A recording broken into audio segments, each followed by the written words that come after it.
Greg Smith with the CDA. Ken Pedro with the CDA, who's Middlesbrough, Port Mora. Get one house, Morrow County. Bob Blum, alternate Port of Mall. Port of Umatilla, excuse me. Dan Dorn, Umatilla County. Joe Taylor, Port Morrow, alternate. John Schaefer, Umatilla County. Don Sampson, Confederate Side Umatilla Indian Reservation. Michelle Lanigan, back office. Kelly Doherty, Port Mora. Nate Rivera, Hermiston Energy Services. Mark Morgan, City Hermiston. Josh Burns, Swanson Insurance Group. Brad Baird with Anderson Perry. Jay Marlowe with Anderson Perry. Thank you very much. So, Can you do this online? oh, thank you. Those of you online, if you would remember to register yourselves, especially those of you who are just dead members. Let me start with you, Ryan. I can see you. Yeah, Ryan DeGroff, Business Oregon. Thank you. Dave Sykes, Morrow County, alternate. Thanks, Dave. Bill Saporito, Umatilla Electric Cooperative. Thanks, Bill. Elizabeth Howard, attorney at Schwabi, attorney for CDA. Thank you, Elizabeth.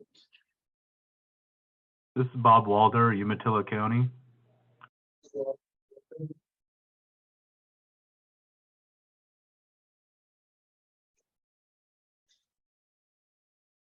Debbie, did I hear you say the other number might be 10?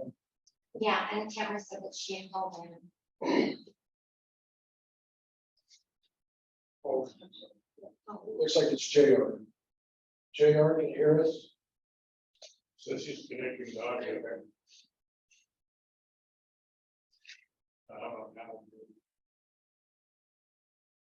JR, we're doing introductions. Can you hear us?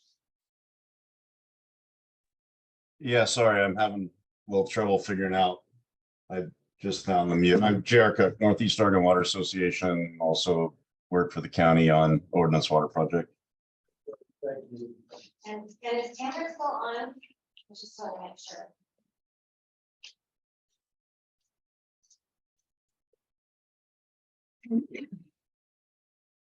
Cannot hear you if you're on. If we hear from her, then the minutes will reflect that otherwise. So, yes, thank you. So, without any further ado, and again, thanks for the technical assistance on this. And Mark, thanks for letting us use this really nice facility. We will go to the consent agenda, and why don't we do these one at a time? Accept the motion to approve the CDA board meeting minutes of the last meeting on June 27th, 2023.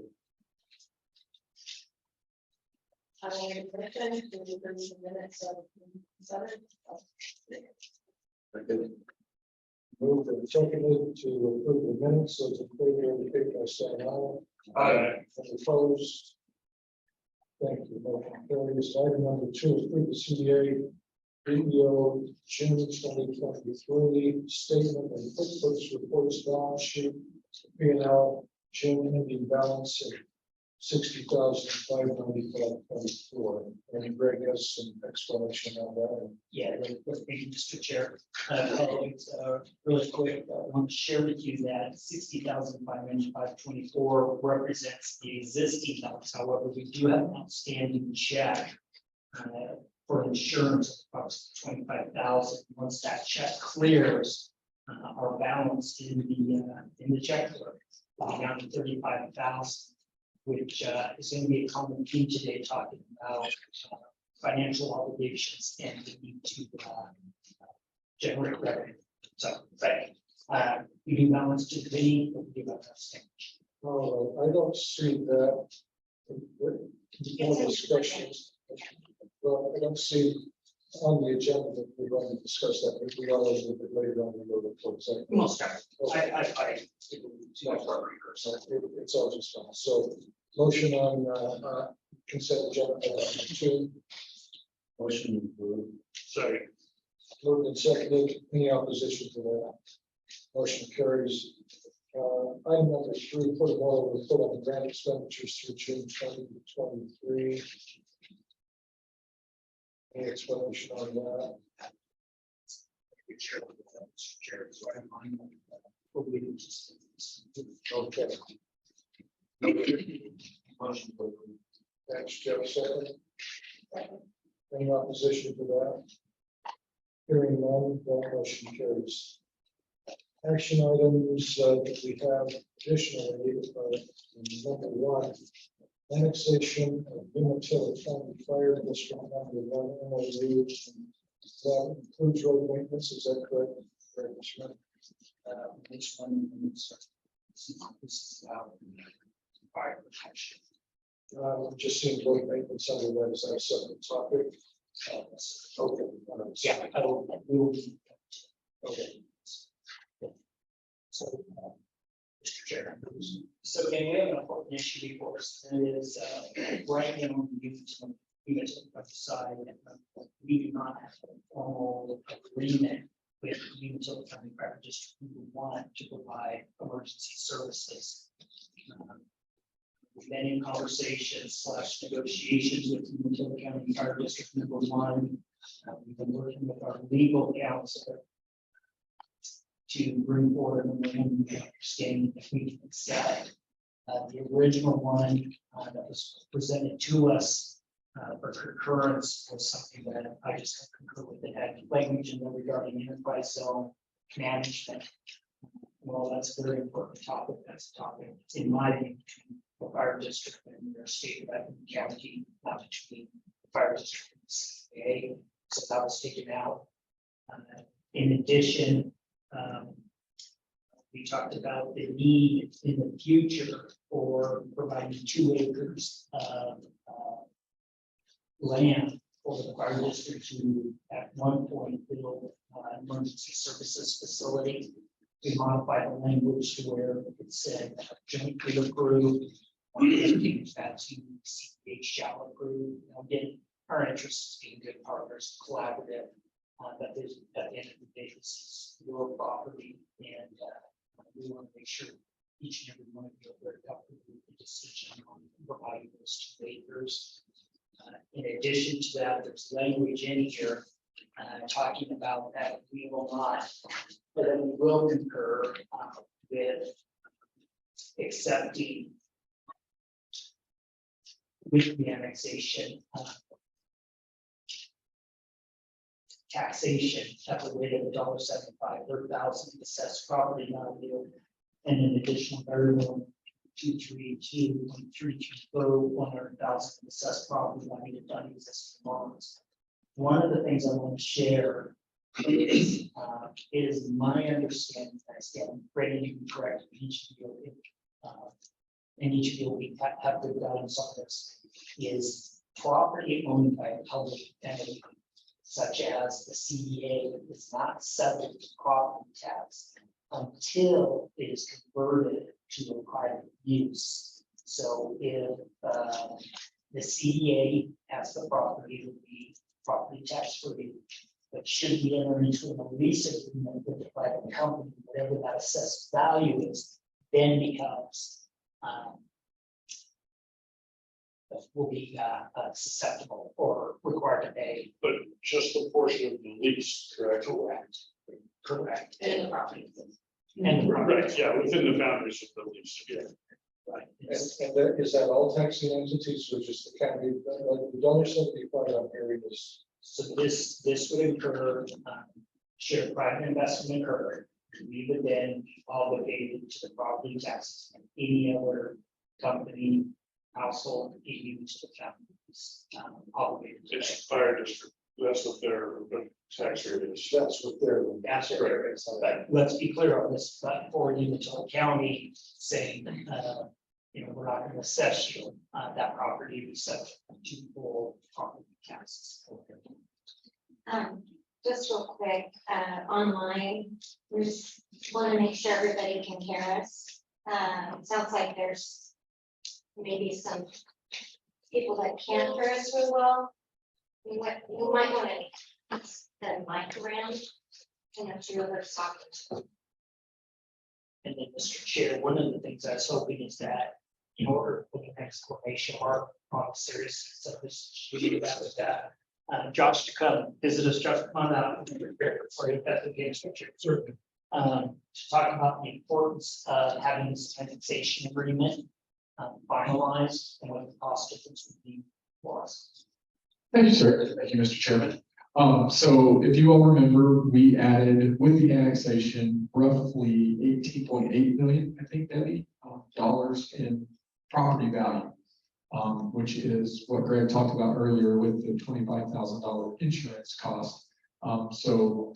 First, I believe that the special district's insurance services, who provides the insurance for the CDA, did us a great solid. I think from a property rate standpoint, $18.8 million worth of coverage for 25,000 is excellent. That's assuming that we are at a protection class level 5, which is what we get if we're annexed into for the Umatilla County side of the CDA property. That's the rate we get. Now, if we don't have annexation, then due to the distances from the nearest fire station, this would be a protection class 9, which their estimate to me prior to when we found this coverage at a PC 5 was, I think 3 or 4-fold. If we have to go to PC 9, our rates are going to be much higher just because of the risk that SDIS is assuming. So as it sits right now, there's a couple of things to keep in mind. One, that $18.8 million, that's Debbie and I doing our level best to come up with what the appraised values of those structures should be based on appraisals that were done 10 years ago-ish. We have had a new appraisal done this summer. We haven't received the report on that yet, so special districts sent their own appraisers out, or contract appraisers, to do that for us. So we'll have what I believe is a more accurate, I'm really curious to see how close we are, but a more accurate representation of what the insured value should be. So really it just comes down to the importance of, now we know that it's 25,000-ish each year at a PC 5. Special districts did us another solid when we annexed. We explained to them the situation and said, hey, we've got a very good relationship with Umatilla County Fire District 1. They've pledged that, if something happens, they're there. They're the closest responding entity to most of our insured structures. So, can you give us a PC 5 based on that? And they said, in good faith, we'll do that for 90 days, but we need something formal within 90 days that proves this is going to be the arrangement long-term. So we're coming up on that 90th day. I think it's August 9th is when that deadline falls. So I certainly could go back to special districts and say, hey, we're still working this out. Can we have an extension? Quite frankly, I hate to do that because they've already helped us out pretty significantly. And they're in business to support public entities. They're not in business for profit. So they're great to work with. But I do hate to, for lack of a better term, wipe my muddy boots on the flow of that. And keep going back for more. So just 1 second. If you don't mind. Josh, the 18 million and change you're talking about does not include anything other than the property that has been transferred to the CDA. So existing buildings only on the CDA. So former D-mill site, warehouses on the Morrow County side, some other structures on the Umatilla side, nothing to do with the National Guard. partially correct. Absolutely nothing to do with National Guard. We did not cover the warehouses on the Morrow County side for concern that there's not enough insurable value there. And that if something were to happen to them, we might be better off anyway than trying to put those back. But that's not an invitation for ours. Absolutely not. Because there are, of course, costs. But no, that was guidance from Greg and Debbie on how to cover that. Any questions for Josh? Please, If I could, I briefly talked with Debbie about insurance on buildings over there. Okay. And I mentioned that last meeting, and we haven't done anything about going with that. Okay. It's been so long since they've been out there. I don't know. I want to say there's some buildings over there that probably have some value. Okay. But I haven't got out there to look. And you and I arrange a time in Yeah. very short order to take it to anyone else that want to join. we'll make that happen. And let's just assume that, maybe there is. I don't think it's gonna make enough difference in too much of Right. a premium change, but I think it's worth looking at to make sure that we don't have. Makes sense. Yeah. So, and if you'll include me on that too, I'd love to have it possible. Lisa has a question. I do have questions. Don't know if they're questions for you. Sorry, people were texting me saying they can't hear. So can she get a microphone too? Yeah, sure. I think my questions are probably not for you, Josh, but my questions are about the assessed value charge from the fire district. As public agencies, you don't pay property taxes if you submit a waiver. And that waiver request, I believe, goes to the county. And then, as Greg said, as property is leased, then it becomes taxable. But this is a flat out charge, $1.75 and 23 to 33 cents for their bonding. And it looks to me like that's coming up with a $40,000 a year tax bill based on $18 million in value. That we're not obligated to pay. So I think that we really should discuss that. As properties come on, as we start to lease property and we have investments being made out there, those would be taxable. Yeah, take a shot at this really quick. Yeah, so if you go to item number 5, it says choice of law. The laws of the state of Oregon will govern the validity of this agreement, the construction of this agreement, and interpretation of the rights and duties of the parties here too. So Lisa, everything that you've shared is 100% accurate. I believe, I can't speak for the fire department. I believe what this is really trying to get at is should an enterprise zone be created that they continue to receive the funding they desire and don't get eliminated from that conversation. I mean, personally, I think that we should start that paragraph where enterprise zone issues and there's another person out there. Sounds good. If that's the direction of the board, again, and I won't get into the local politics, I think the county commissioners are aware of it. Their concern was that should an enterprise zone be laid over this area and should industry come in, that they have compensation for their services. So I think that's what this plays out, but at the end of the day, it is subject to use.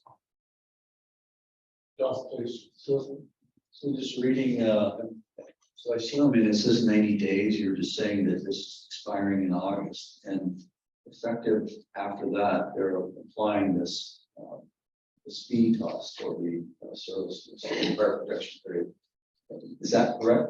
So they can only apply it to those assets that are now private assets on publicly owned land. So if we were to lease, say, to Ready Mix, then those assets now become subject to property tax. And then it wouldn't apply until after a 24 assessment. 2024 assessment. The date is July 1, so what's the property taxable as of July 1?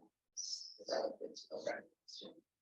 The challenge is if nothing's on the property, there's nothing to tax.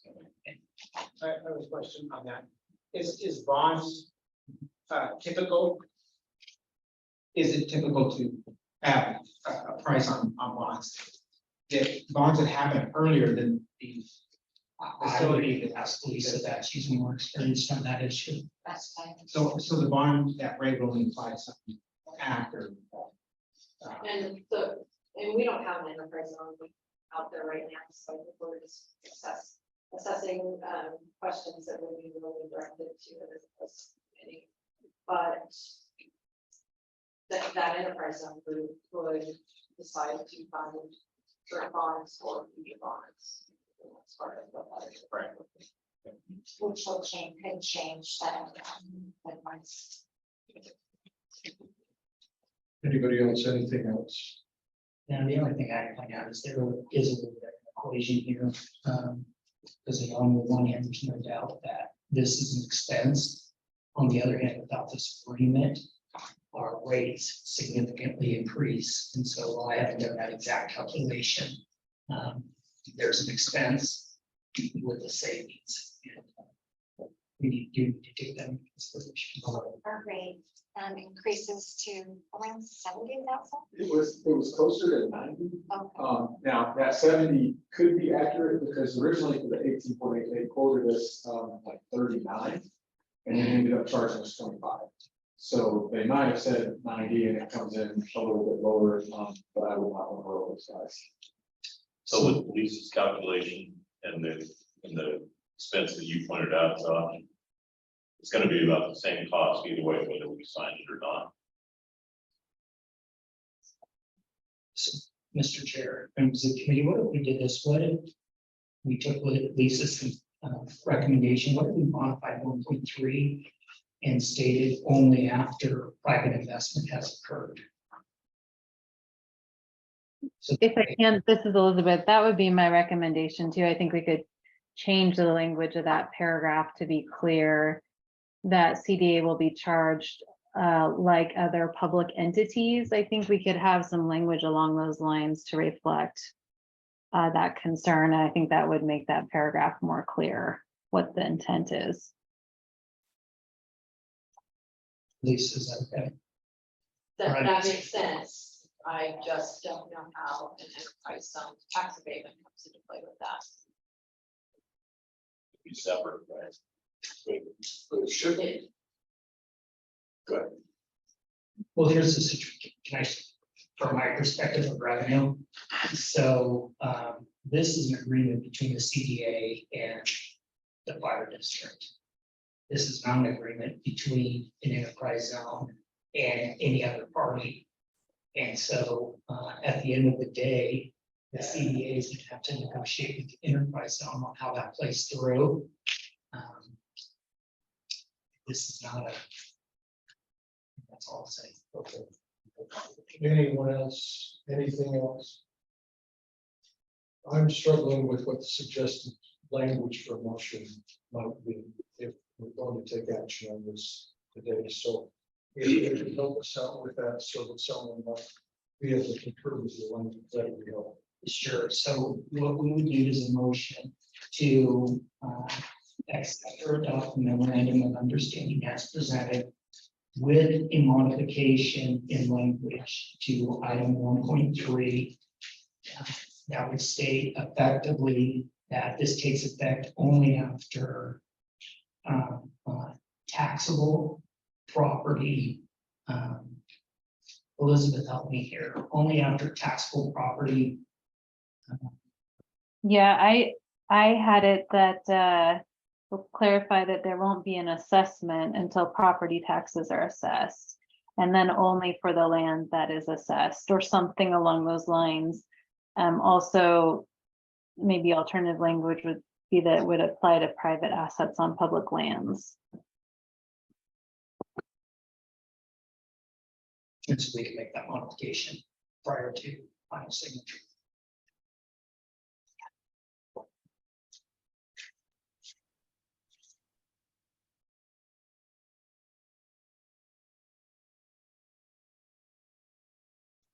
Is anyone comfortable making that motion that has been described to us? I will make that motion. It's been moved and I can't repeat that. You heard what was stated, I think that'll be reflected in the minutes. I'll second that And, motion. and it's been seconded. Any opposition to the motion is second before us? Hearing none, motion carries. Thank you. Thank you, Mr. Chairman. Again, before we receive final signature, we'll make sure we send out that modified language to each and every one of you. So you have a chance to review it. If there is a concern, just let us know and we can always push pause. Okay, thank you. My understanding then on the action items here is that road maintenance is separate, although it's not numbered. Yes, sir. So if you wouldn't mind describing that to us. Yes, sir. Mr. Chairman, committee, I'm not looking for any action on this, but I do want to let you know, we're heading into August. And before you know it, December's going to be here. And the snow season's going to be here. And one of the things we need to begin discussing is who's going to own and maintain the roads. Currently, the Columbia Development Authority owns the roads.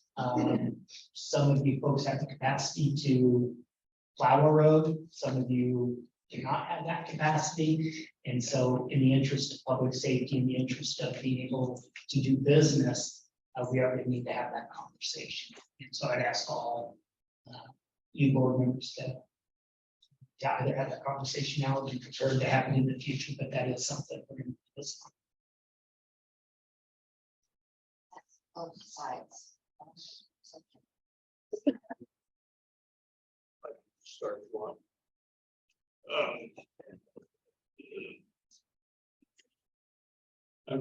On the Umatilla County side, our public works would be the ones who could maintain those roads. I'm assuming the port doesn't have the ability for that, or do you have the ability to, or would you be okay with Umatilla County? So we're happy to have anyone else on the road side of this. Okay, so for the Umatilla County side, I'm not going to speak for the Morrow County side because I'm pretty sure our public works directors already have fit, but especially if we told to go into the Morrow County side. So, but on our side, our public works will take care of those. Mr. Chair, Mr. Commissioner, is there any action that the CDA we need to take with Umatilla County, or do we feel comfortable with that assumption? Is there anything you'd like us to put in writing? It's gonna be a little bit complicated because of funding. State funding does not allow counties to maintain roads that aren't owned by the county. So there will be some gymnastics there for sure. What we may want to do, whether it's at the county level, is to establish a separate funding pool to pull road maintenance funds out of until we get a dedication of roads. Eventually, I'm assuming that all roads will be dedicated to the counties. And then at that point, normal registration fee formulas go into effect. But it's just like chip sealing private roads, we charge landowners because the state, because we cannot pay for it with state dedicated road funds. So I think we can get there pretty easy, but just a little bit of gymnastics and probably John and I'll have to sit down and Commissioner Schaefer and I'll sit down with our public works director, create a budget and then just go into that, but out of a separate. Mr. Chair, Mr. Commissioner, perhaps what we should be thinking about as a development authority is how we can financially assist in this effort in the future as we develop lease revenues. How we can put that into our budget to help assist in that effort as well. Yeah, I would assume that as the master plan gets finalized, we get roads identified, that we're going to be able to influence into LI, well, modified LIT fairly easily or cookie cutter way in each contract, and won't take long to get there. That's great, Mr. Chair. Sure. Just to kind of wrap this up. So the CDA has several commitments, one for public safety. The other is we continue to provide access to C2IR. That's part of our commitment in the agreement. And so there's probably just entrance in. And Well, yeah. Highway initiative for one special code. Let us sit down. We'll probably have to sit down with Rich Lanning and Kim Patterson too with ODOT, because we do have a couple of ODOT controlled entryways that we'll have to coordinate with, that they've used for actually waste snow and push. And then counties don't have the same standard of road maintenance as state, so we may plow them, but we're not, or we may gravel them and not plow them, depending on what the traffic is. So. And anecdotally, a couple of times a year, because this is the Colorado, right, you know, at the port, we have a lane on front of it, we do some roads that are assigned to someone else, but, you know, these are the, I appreciate we're gonna have a conversation Thankfully, we're not going to get 900 inches out there. So. I don't even think Eastern Oregon is having. problems. You're funded.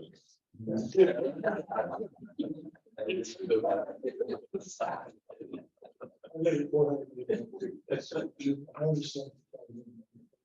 Thank you. Anything else?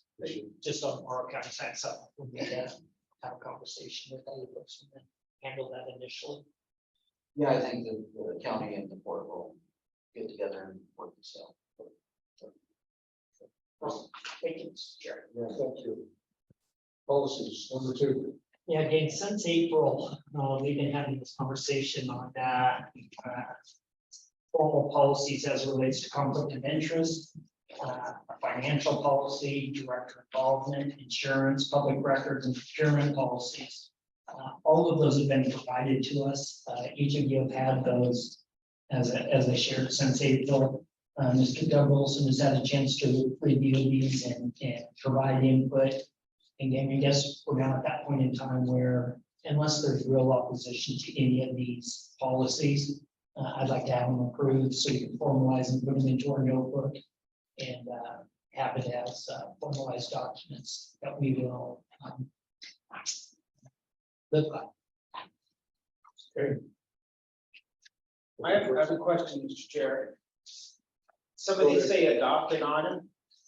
Are some of these already adopted, some aren't? It's. Yeah, so it has the date on them that are adopted, and so I just put that in my vision so that they were adopted today, just come into the state. Okay, Yeah, so none of these have been adopted. yeah, so the insurance policy has been adopted, the public records request policy has been adopted.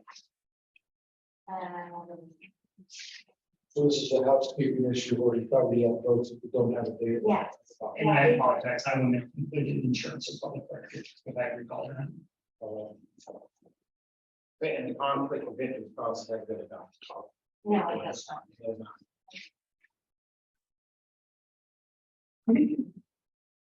Directors involvement, financial policy. Public disclosure policy, those have not been adopted yet. Go ahead. Thank you, Mr. Chairman. The insurance policy states that it actually was saying that Swanson is an insurance company. I guess, is that really a policy or is it just a statement of yours we have? That's That the- changes it's then. I guess should it have a description of what the insurance policy requirements are, rather than simply stating that it's Swanson? That's what I would suggest. If there's minimum insurance requirements, I guess is what I would be asking. So that was already been adopted, looks like on 531. There's no page. So the policy was adopted, but was there a insurance policy statement that was separate? It was just a insurance policy. From the Swanson for SDA. Oh, I see what you're saying. Yeah, is there a standard for It SBO? should be that, should all our others, sure. Yeah, something for that. If you would give us just a little to Mr. Chairman, that correction. I see exactly what you're saying. We should not be, I think, a single company, but rather acknowledge that we will be insured to the fullest extent of the law, cover the assets. So, It's in my wish together. oh, Mr. Chairman. Elizabeth, do you catch what we're saying on that? I'm having a really hard time hearing you. I apologize. Yeah, so in our insurance policy, there are policies and procedures. Under the insurance policy that is adopted on May 31st, 2022, the CDA shall be insured through Special Districts Association Board and administered by Swanson Insurance Group. I believe what the board is directing me to do is to modify that policy to effectively say the CDA shall be insured through to the fullest extent of the law to provide coverage for general liability, hazard, fire, etc. to the maximum extent possible, something to that effect. Okay. Yeah. That sounds good. We can correct that. Anything else on that? Who looked over these policies, did you say? So these have been out to each of the board members, each attorney for each of the 5 entities have had a chance to review these and to provide comment. Doug Olson, Mr. Olson provided comment. I don't recall He's the only one that- if anyone else provided comment. And again, I'd share with you, there's nothing that precludes this board from modifying it at the next board meeting. This is our policy at your directing, primarily for staff to operate. I'm gonna add to this report. I would anticipate in the future, we're going to add additional policies as we mature. Mr. Jekyll. Well, I was going to make a motion to adopt the policies, as one policy, so unless you want them adopted permanently, make that motion with the corrections of the insurance. By the way, we reviewed both our finance officer and our legal counsel reviewed them both times. Second motion. Okay, thank you so much. Moved and seconded. Then we go ahead with the policies and the language that was included in the motion and second. Any opposition to that? Diane, hearing none, that motion carries. Project agreements, excuse me, the RFP for road design. Oh, yeah, really quick, and we have been working with Elizabeth, our legal counsel, along with IRC Consulting and their team. We put together a request for proposals for the final engineering design of the road that we have received $7 million funding for. Through a very, very extensive process. Advertising as broadly as we can, anyone and everyone. And at the end of the day, Anderson Perry was the entity that came in with the lowest bid. And right now we're finalizing their submittal to make sure it meets any and all of the legal criteria. Once that's completed, we anticipate that Anderson Perry will be ready to begin work on the road. I would share with this board, we are under a little bit of a timeline. These are House Bill 2017 dollars, it's 2023, and the Oregon Department of Transportation is nudging us to get this project completed. I would share with you, nothing in the plan has changed in that, as directed by this board. Portion is to come off of the main. 3.5 million goes one direction, 3.5 million goes the other direction. 3.5 goes west, 3.5 goes east, unless this board takes it in a different direction. Questions for the director? Was there something online that I heard somebody trying to talk?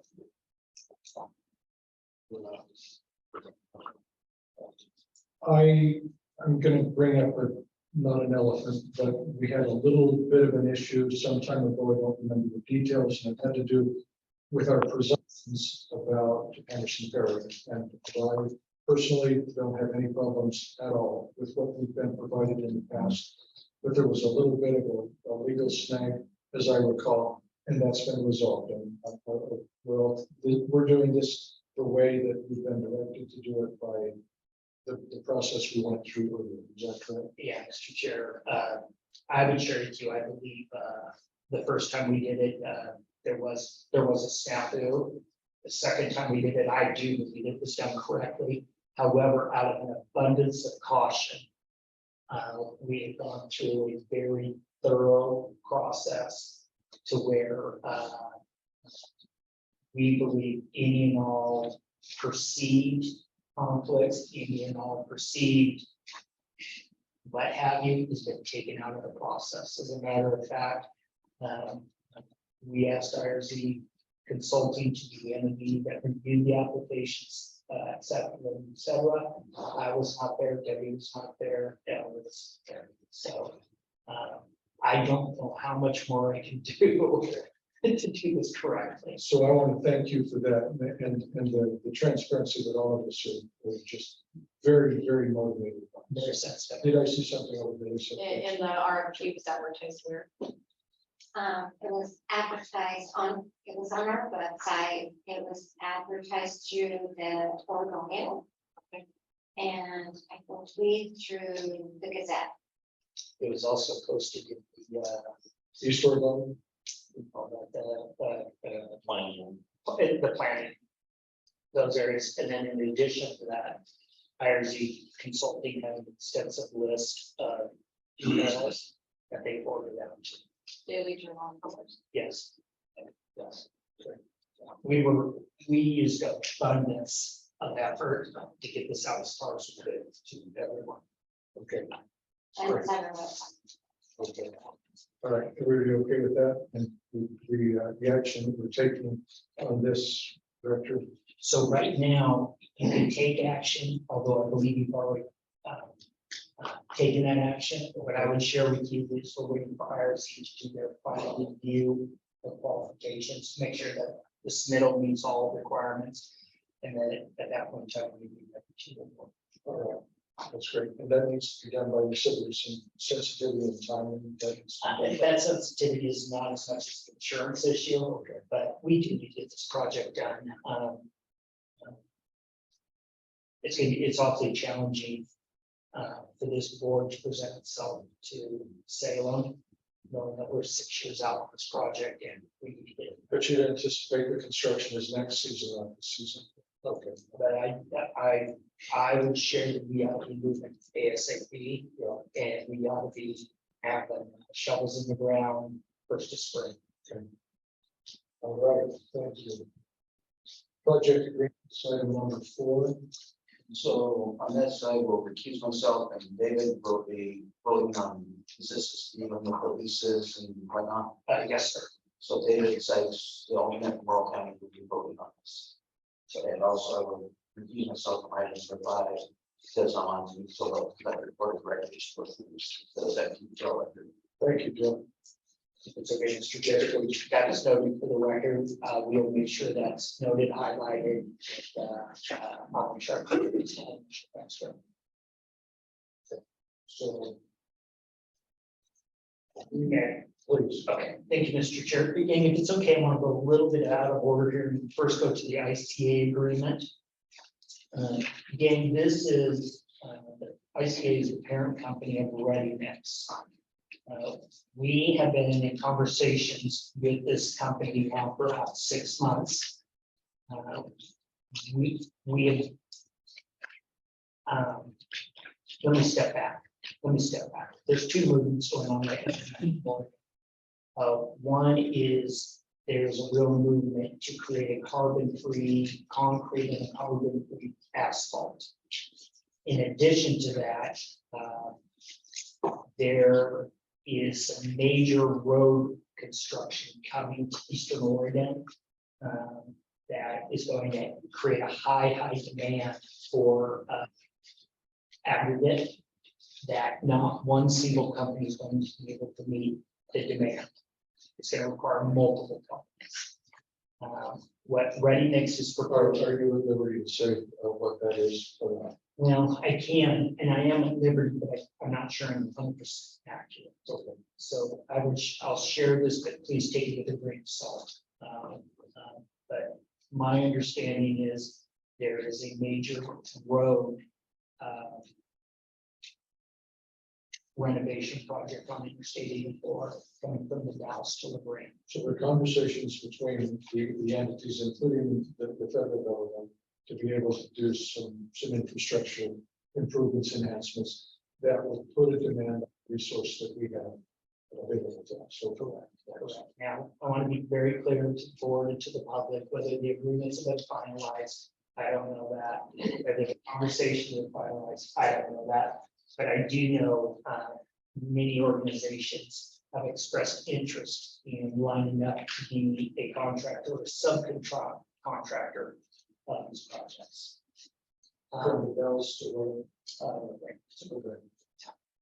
So what these folks are looking for initially is 40 acres. And what they're proposing is a lease of $1 a ton in aggregate. And I have a very, I gotta reply to this. I have a very close associate who is associated with the concrete and aggregate industry. I can share at a future time with any of you on this. I've had an opportunity to find out, is $1 a ton a good price? What I can share with you is, as of today, it's probably the highest price paid in this region. It's $1 a ton. In addition, we will receive rental income on that portion of the 40 acres that is not being utilized. In addition, they're most likely going to need another 10 acres for office space, equipment, storage, etc. And we would be able to generate lease income off of that as well. Part of the agreement is very clear that when the mining operation is complete, that the land will be returned back to its original As is where it is. as is where it is, just a little bit shorter, a little bit down. And so, in addition, while I can't go into a tremendous detail because it's not before us, ICA is also looking at a secondary operation that would be involved in carbon-free concrete and asphalt. And that'd be a secondary operation next to the mining operation. And so one of the concerns we had was making sure we did not interrupt the Umatilla water project.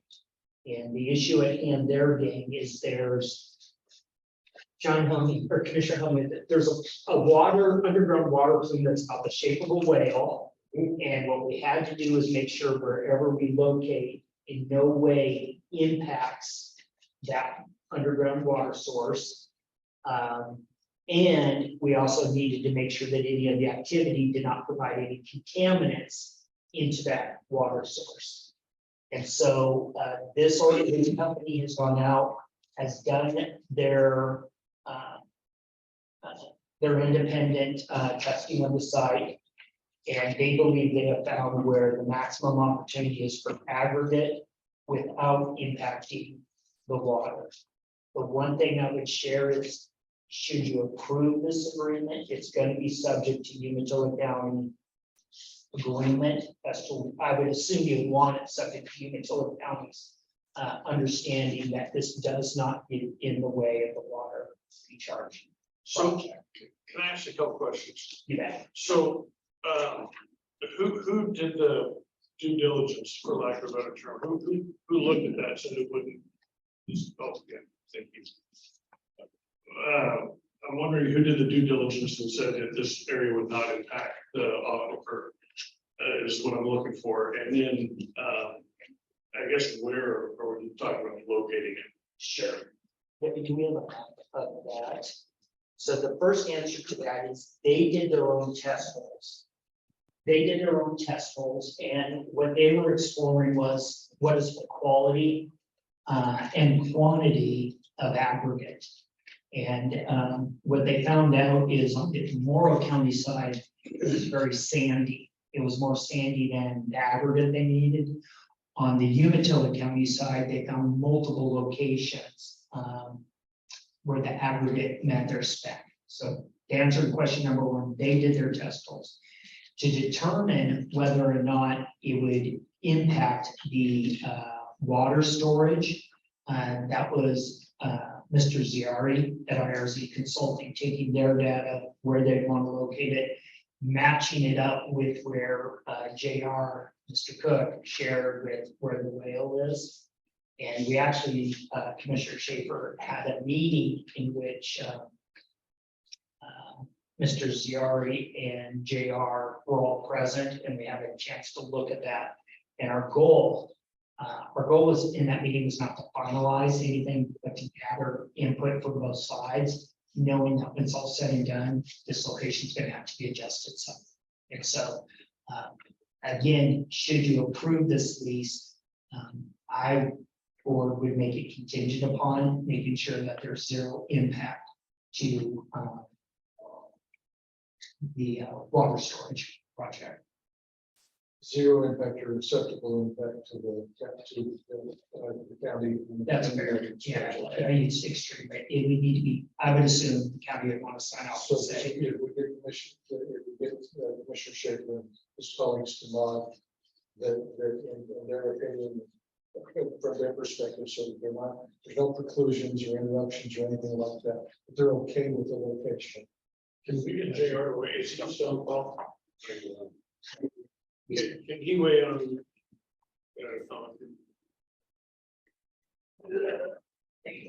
JR, I hope you've been hearing this conversation about the aggregate mining on site and the meetings that you've had with IRC Consulting and the Opens project. And if that's been a little vague, it's okay, we understand, but if you could comment for Commissioner Schaefer, I know he would appreciate it. And the rest of us would also appreciate your information. If you could give us.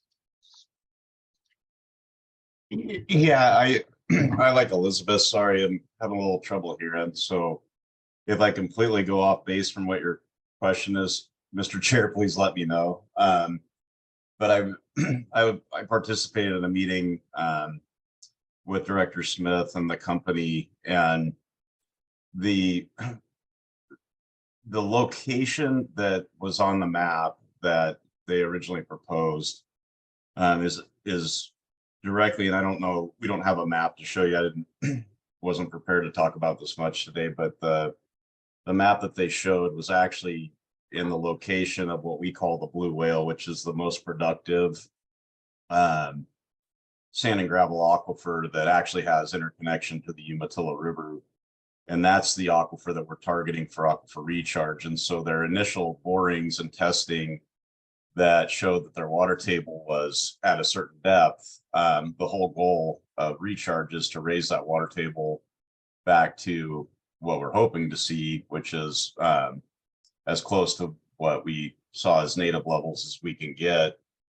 And a great example of the aggregate sites to the south, particularly the Aylet site, which is directly south of the depot, is that the county has required them to record a covenant not to sue, and basically that they will cease operations should the water table rise above and inundate their system. They can't sue you for raising the water table. But the concern I have is that the location, and the reason why they like it for aggregate, is that it's a very coarse grain material, which is the most storage prone, and that's where the most productive aquifer was. And that's where we're targeting for recharge. And so those are some of the concerns we have. And until we get recharge testing going and can really ground truth the storage properties and ultimately some of the goals that we want to achieve with recharge, hopefully, and with the CDAs, with the CDA benefiting as well, I don't know if that location is something that will be consistent or complementary to the other goals of some of the sustainability practices we're working on, if that makes sense. I think it's too early to tell. JR, can I ask a question? Is there any reason that the pit that this company is going to leave would benefit the ordinance project, or is all of your recharge done through injection well? I usually aggregate sites are small that we use for recharge testing. A great example is the old ballast pit that we put water into at Westland's gravel pit, which you can visit. It's directly east of the depot out there on Bridge Road. You can see how small that is, but the extent of the footprint of this aggregate site is much larger than what we would ever anticipate for a recharge basin. And so even for a reclamation practice for recharge, for it to be a pond, I don't see where the benefits would outweigh the impacts of an exposed system like that to recharge. The whole goal of aquifer recharge is to bring clean water in from the river get it into the ground and down into the aquifer and have that aquifer be protected from surface impacts. And if you dig holes down closer to the aquifer, it just makes it easier for contaminants over time to get down into it faster. And so again, I'm not a hydrologist or a hydrogeologist. I would recommend, if we want more detail around that IRZ and Groundwater Solutions Incorporated, which is our hydrologic firm, be invited to a meeting to maybe probably enlighten the board better than I can on the facts of what the pros and cons are. I'm just stating some of the concerns that I relayed at the meeting we had in Salem a couple months ago when we saw the location of this. So your initial impression is neutral on best case, negative on worst case basis. Question. Yeah, at this point, until we get some recharge testing going, I think that's a correct statement. Mr. Chair, is that I'm neutral at best to pros and cons, and until we really get the recharge testing going, which we received funding for this session to actually conduct, it's the concerns far outweigh the. And again, I don't know what the financial benefits are, or what the reclamation options are for the CDA, so I don't want to speak to that. I'm just talking about the potential unintended consequences of these exposed pits. So our director's going to respond to the financial implications of other matters. Now, just another question. Hey, JR, can you remind me how far down Ready Mix wanted to dig? Can you, I don't know if it's my bad hearing, Director Smith, or the speakers, but can you state that again? Sorry. Can you remind the board how far Ready Mix was looking to mine, how far deep? I don't have my notes with me. I just know that they, in their statements, they stated that they didn't encounter water until, I think it was 80 or 90 feet, which depth to bedrock out there is about 100 feet. And so this is a loose aggregate extraction. They're not blasting basalt. And so the furthest they can go on that depot is to up around 100 feet, and they reach basalt, because that's the same aggregate layer that we are testing for recharge, if that makes sense. So from the surface to the depth of basalt on most of the depots between 100 and 140 feet on what we've seen on average. And so that would be the depth I'm sure they're targeting, because it was the loose aggregate, not the basalt layer. So Jared, let me ask you a quick question, because this is important for the board to understand. What level of depth protection does the water project need? Well, again, the goal right now, the depth to groundwater right now is actually around 70 feet, 60 to 70 feet in most areas. And the goal is to bring that up. That alluvial aquifer, the history on that is that when that aquifer is originally developed, those were hand dug wells that people used. And then we've, since when, over exploitation, we dropped that water level down to where it's at today, which is between 60 and 70 feet. And it fluctuates on an annual basis because it's what they call an unconfined aquifer, meaning that rain and snow and then the county line aquifer recharge project and Westland all influence that. And so it goes up and down. So to answer your question, there's really no depth protection, because our goal is to raise that aquifer level up, not have it stabilized at where it's at. And so the goal of aquifer recharge is to utilize the aquifer and rebuild that storage space, bring it back to where it was, which is pretty much, close to land surface, if you will, knowing we'll never get there, or most likely in my lifetime never get there. But it's hard to establish a depth protection when your goal is to bring the depth up, if that makes sense. We're trying to recover that aquifer, not stabilize it. Since Mr. Chair, members of the board, this is a conversation extensive conversation we've had with Ready Mix and with Fred Ziari at our IRZ consultant, I'm trying to find this right here.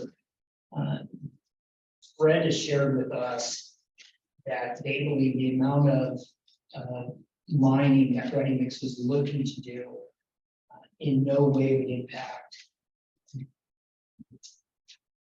the water project that's being recharged. I'm trying to find the depth right here. Effectively, what we were told, and because I knew we didn't bring this project forward if it impacted water. I knew the answer was no. And so part of what we determined was that the mining operation, because it was not going down further than a certain footage, left more than adequate space for protection of the water. And this is not me coming up with this. This is Fred Ziari, who we thought was a trusted resource. I also want to have GSI weigh in on this too, Groundwater Solutions Incorporated. They're doing a lot of work for us already on this project, and they're probably the most familiar with that piece of land.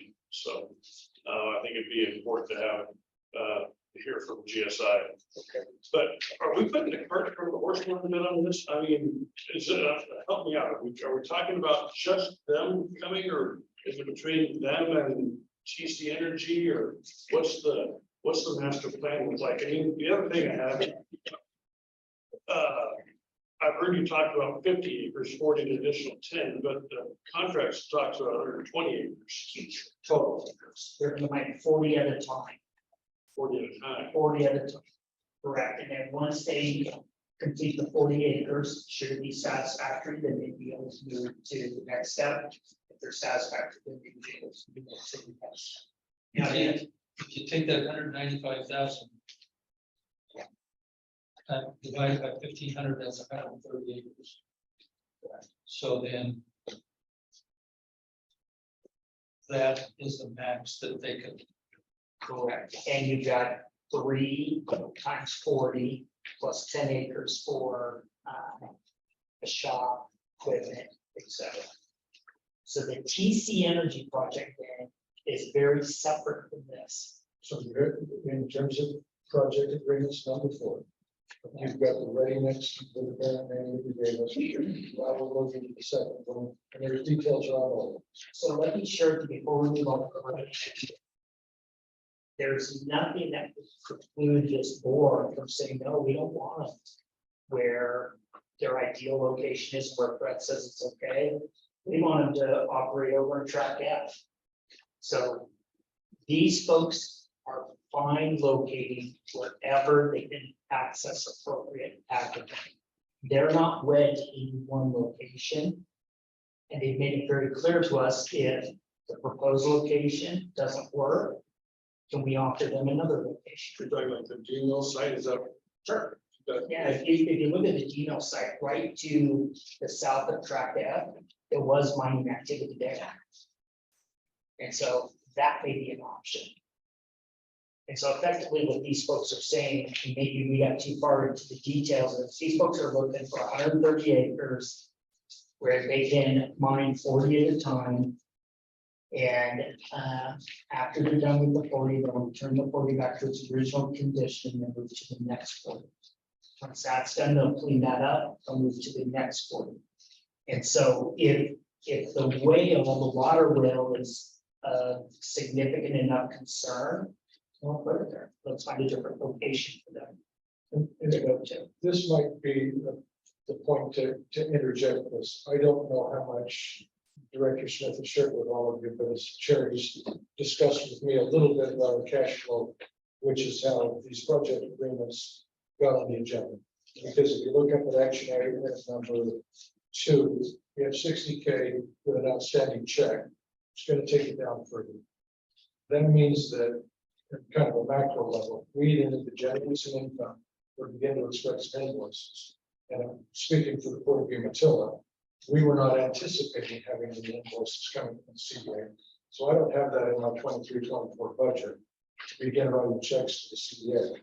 So it impacts us because we now collectively have bills that need to be paid.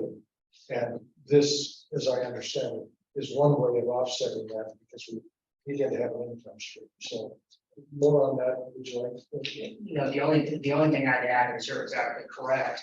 I would share that we put a COLA language in on the royalty fee. And so while many organizations have negotiated a set fee, they've had to live with that for many years, this has a COLA with it. And so again, I think we've done a very satisfactory job negotiating, at least it's very So beneficial. you're bringing to us your best efforts on negotiation. And your assurance the company has other options. We don't want to have any interruption to the ordinance project or other partners here. And in general terms, that Don, what did you have? What just made it that? Thank you, Mr. Chairman, appreciate that. So just looking at the agreement, there's a lot of exhibits that aren't included. Obviously, part of this, as I understand, is kind of a two-step effort. Number one, they do some exploration. They begin to identify, here's some prime opportunity for us. It's really hard for me. I don't understand the volume of aggregate, the mining, et cetera, because there's no maps. There's no volume, there's no description that I can see. This is right. This is what we're looking at over a 10 or 20-year period. It's nice to have that so that we can get a sense of, number one, potential locations. Number two, the size of the mine. Number three, also any remediation that will occur. I mean, there's a term that's being used. As was, what is the term was? As is, where is, but I don't know under what jurisdiction. Is it the county that will require that remediation occur on the property? If so, what is that? Is that a zoning permit that is conducted and approved? So a lot of that would be helpful to get, and I do understand the urgency of trying to get one of these projects moving forward because of the need for revenue. So, but as I look at this, it seems as though we're not quite complete with all the information yet. It'd be nice to have that because, as I mentioned, I'm not an expert in this. We do have lines on the reservation. We do have remediation. When contracts come in, we review those and our attorneys review the details of it. All the exhibits have to be in place before we do any of that. So I know that this is kind of in development, so I just want to make sure that we've got that assessment done. If there's any wastewater assessment, then that's thorough enough to make sure that we don't jeopardize any recharge project that's proposed. So I'm just kind of talking out loud. I look back at the first one that is teed up, and that's $6 million right off the bat if you can get that agreement in place. So I'm just trying to figure out the value of this project as compared to others in terms of revenue source, which is a concern, versus impact and revenue for this project going forward.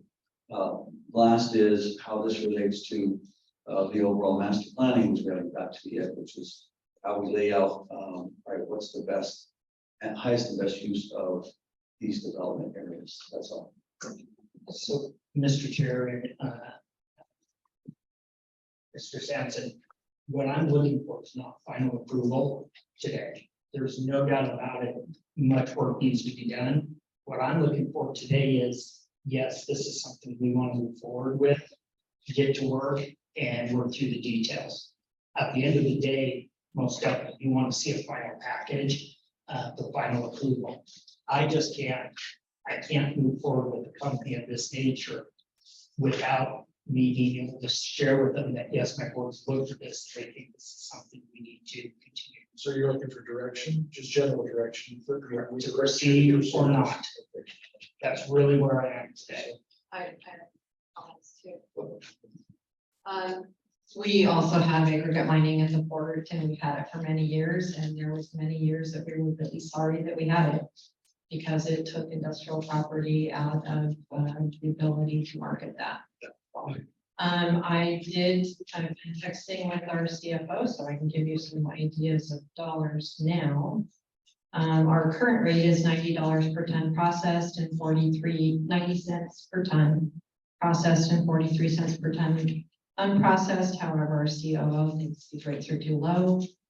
Last year, our revenue was $393,000. The minimum that we have on our current contract is 120,000 a year. For a long time, we sat without much mining going on and we had property tied up forever. And it's not just tied up while it's being used after it's remediated. It has to sit for several years before you can do soil testing and sampling of the strength of the soil underneath it. So I think mining is a good thing. It needs to be in the right location. And we need to make sure that we're covering all of the mistakes. We'll look at Don's group and see what mistakes we have there and what we've made at the port. And try and make the best deal that we can. But I think it requires another meeting, maybe a subcommittee, just to talk about this.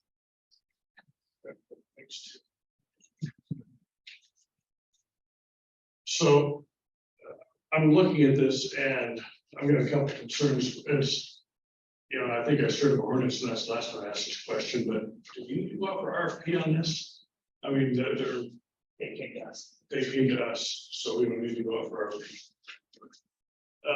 So that was a question I had, and then I guess my concern is this is some of the best economic development land in the Pacific Northwest. I'd hate to put something like this in the middle of it to tie up that land instead of utilizing it for the intended purpose that we want to do is use economic development. So it's kind of, I'm a little hesitant to move forward on this, to be honest with you. Can I share about that? Oh, please, yeah. So it's really important that I hear you loud and clear on this. There's a couple of thoughts I'd share is ready mix is astute enough to know what additional industrial developments going down the line, including concrete tilt-up structures that may be coming, and they want to be positioned appropriately to bid on those projects. So much of the economic development that we're hoping to advance is going to rely on people to supply the materials to make those buildings occur. And so what they're hoping to do is be central to that location. The second thing I would share with you is there's no doubt interstate industrial land. There's no doubt the parcels of property on track A in Morrow County, prime industrial pieces. But there's a lot of land here, gang, that 120 acres is not going to put a dent into our ability to work for the next 30 years. And we need to generate income. We need income. And so really what I'd share with you is if all we want is A+ projects, just tell me that. But until those show up, I've got to figure out how to pay the bills. And the reality is those bills were accruing, and I'm about to come forward to all of you. And so either I can generate income or I've got to start passing around invoices. And none of you want me to pass invoices. So that's where there's not a level of frustration. I just need direction on what you want. Look, I heard something that you said, and that is that Ready Mix is willing to look at alternate locations. And in terms of past experiences, and I've heard that we have a mixture of some not so good, some with some remorse and so forth. The Port of Umatilla during the time that I have been there, we only have good experiences with aggregate mining. Because of the aggregate mining we were able to do near the Columbia River for the fill material on where Two Rivers Correctional Facility, we ended up with a larger lease space on the riverfront for United Grain. We also created a location for a transload facility immediately above our container dock.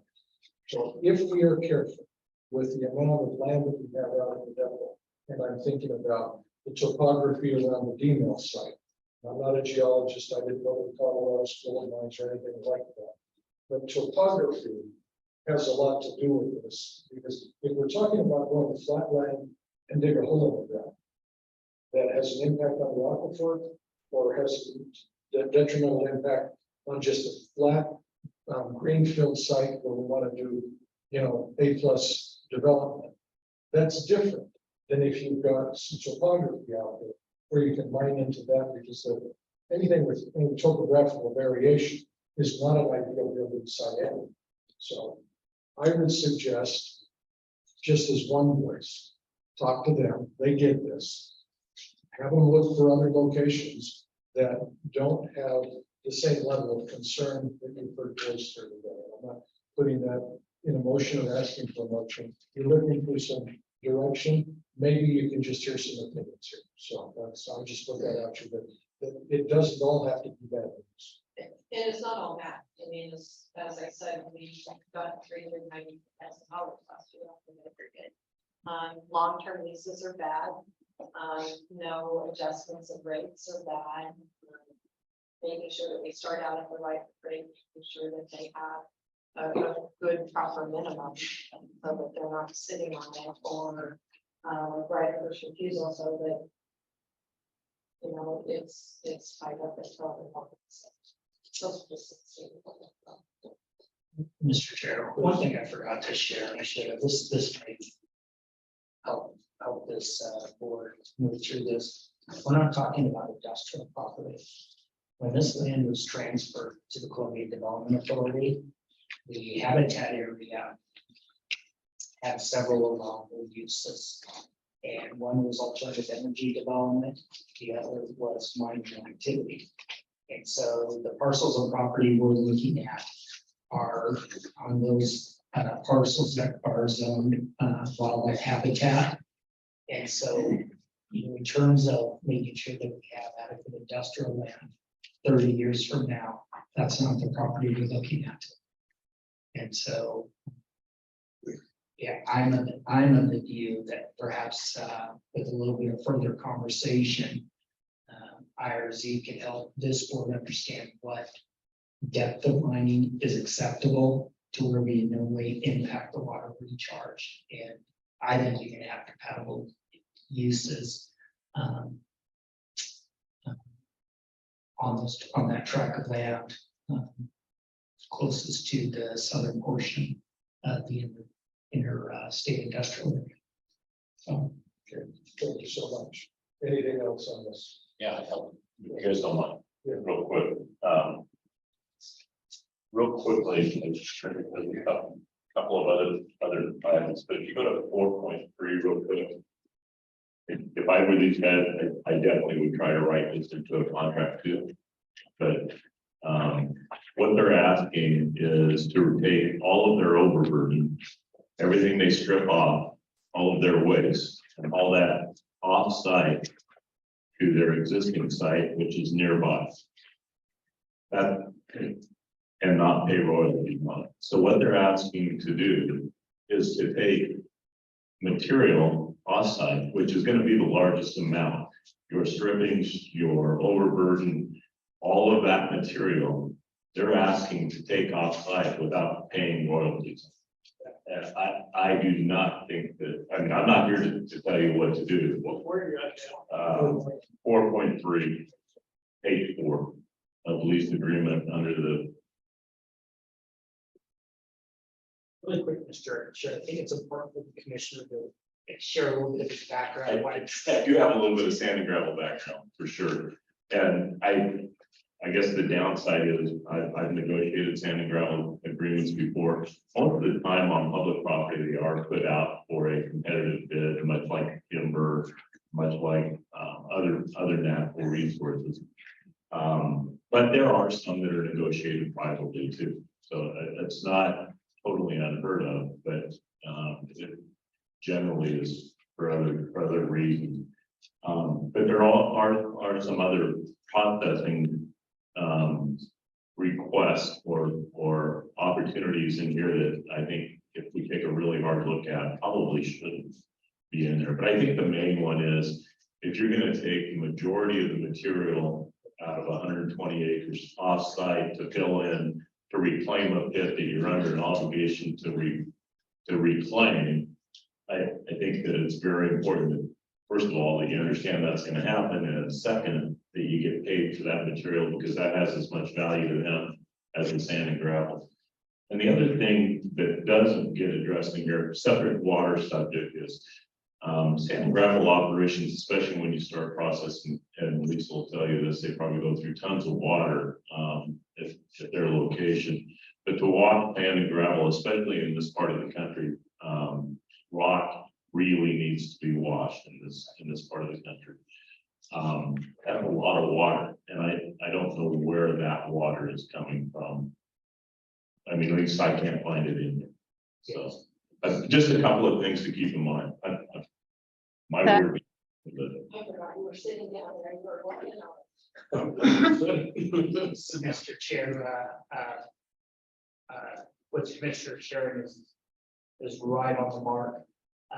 My understanding is that this company's prepared to enter into conversations with Umatilla County or the city of Hermiston to acquire that water. They also intend to recycle that water. And this was attractive to me as the director of the CDA. They were prepared to make financial investments to extend the necessary water infrastructure to bring this to fruition. And so these are folks who have made it clear that they're willing to make investments for the necessary roads to their location and expand utilities to the location. Yeah, and part of the reason we selected the site we did is it's the Gary Neal method of industrial development. You pick the furthest side away, and then you can backfill an industry because you can now have water, sewer, and power running to a landfill property. And so again, it comes back to if this isn't the right location, we just need you to share with us where it is, or please let us know, and we can just share with the company this is a project that's just not going to fit with us at this time. Anything else on this item? So, please,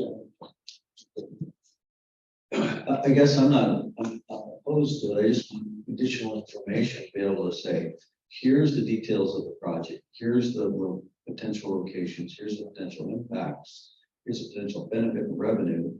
And here's the reclamation plan. If we're able to get a picture of that that's more clear, then I think we could, and as well as address what Dan is mentioning in terms of some of these provisions. Obviously, those are critical factors we want to assess. And then once we get that, then we can say, all right, so you've done the additional due diligence, which we're asking for, you bring it back to us, and now we're able to get a better picture of it and say, well, yes, this will work, or yes, or no, it won't work. Or this could be some modifications to what's being proposed here. So that's my thoughts about it. But I think it's that additional information. thank you so much. Mr. Chair, board, as we go through a maturation process, that's exactly what we're looking for. Is this a project to allow us to continue to work through? This is a challenging project. You don't just do a thumbs up or thumbs down on a mining project. But is this something that you would like your staff to pursue, to look at the reclamation plan, look at, how this is going to be done, what are the rates, et cetera, and bring you a more thorough agreement? Or is this one just all construction? Really, that's what we're here for today. Yeah. That's really that's the bottom line. Donnie, you said it much more eloquent. I'll say it much less eloquent. I don't want invoices, so pursue this and see if you can get something done that works well. I think it's definitely worth pursuing, for sure. We have some direction. Okay. Everybody good? Actually, no. No to not pursue it well. Correct. Only one of many, so. So I think it's important to, I understand. I think we got to really be clear on the reason that you're because of the concern about the impact to the aquifer recharge project and what the effect is. Now, we just heard that there may be some negative impact. So that's got to be, how long will it take to assess that? Do we know that yet or not? Well, again, I think if we're gonna have this assessed for groundwater implications, I think GSI has to be at that table. They've got far too much knowledge in this region not to be involved in the conversation. So, and I think if I were you in the room, I think they would agree with that, so. And Commissioner Shaver, I think that's more than appropriate.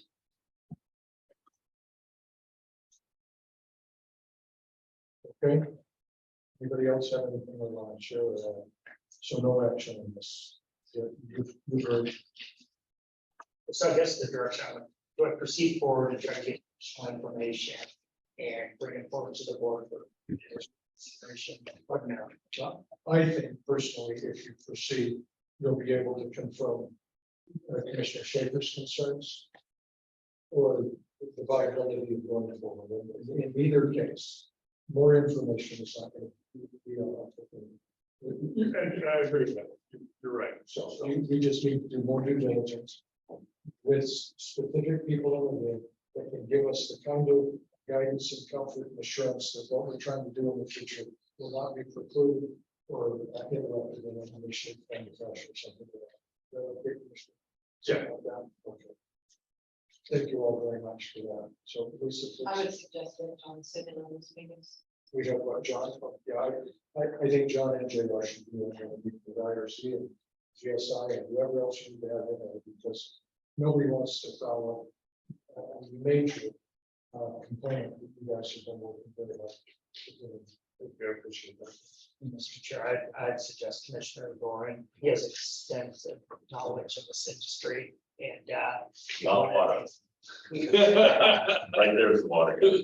but one of the things that the CDA on is something I would never have picked up, and so I think that's a score. Whatever you need to be in the room, increase the liability of what we're talking about. Okay. All right, we're all good on that. How about number 5, UEC easements, 1 through 6 tracks? We still have a couple other You still have projects. more projects. Yeah. So let me be really clear before I start this. This is a draft option agreement. The language in here on lease rate is something I personally would not bring forward to you. The question I have is, are you folks willing to consider leasing ground to TC Energy for them to explore the possible development of a hydrogen, I keep forgetting what to stuff, hydrogen facility. They are not looking for any of our income. They're not looking for any grants. They're not looking for us to collaborate with the federal government or the state government.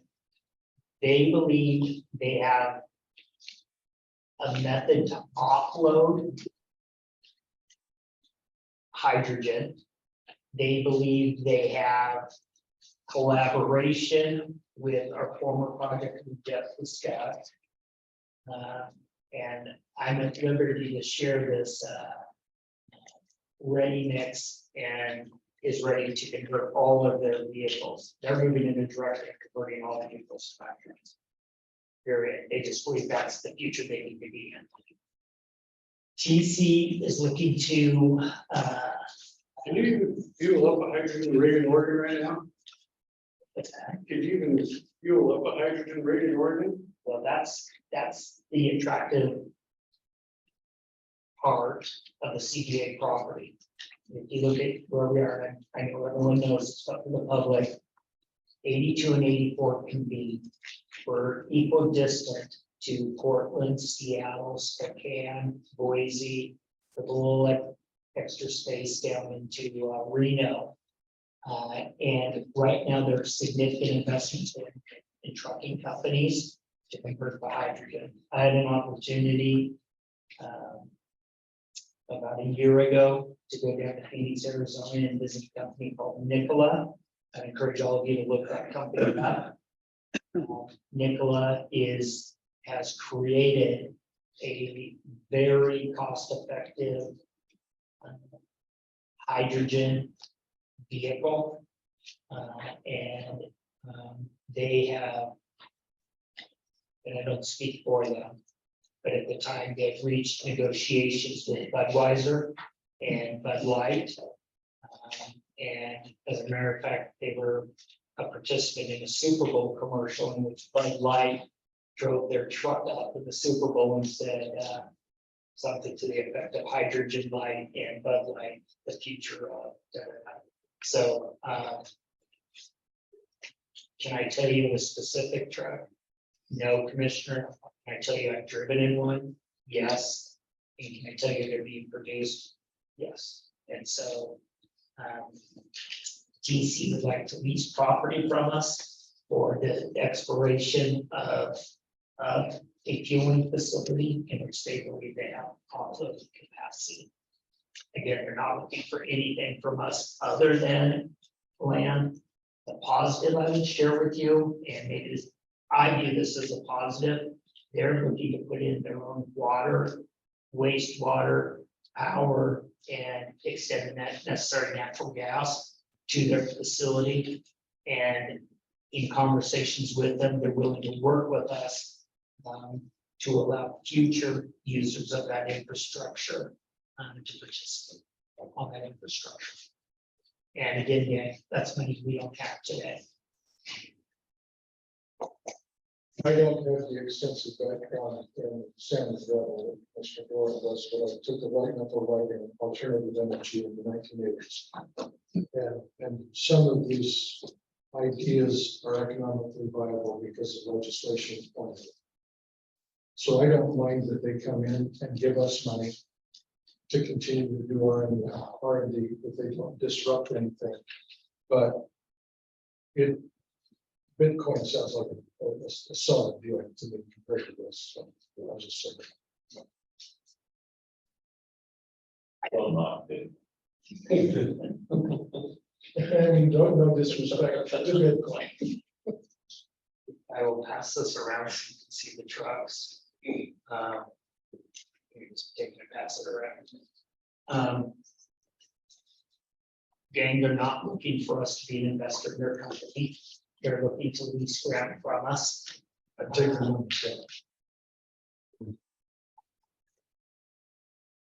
And that's what I think as Well, well. I take the money. Very good.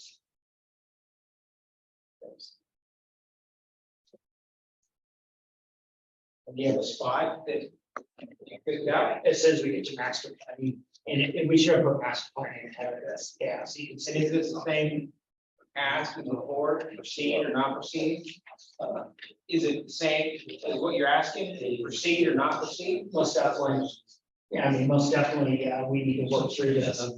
If you look at the master plan.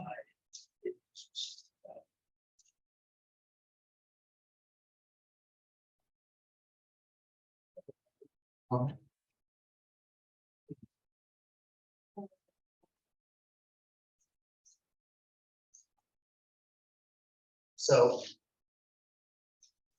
We do have location, it's in the interstate industrial area on the Umatilla County side.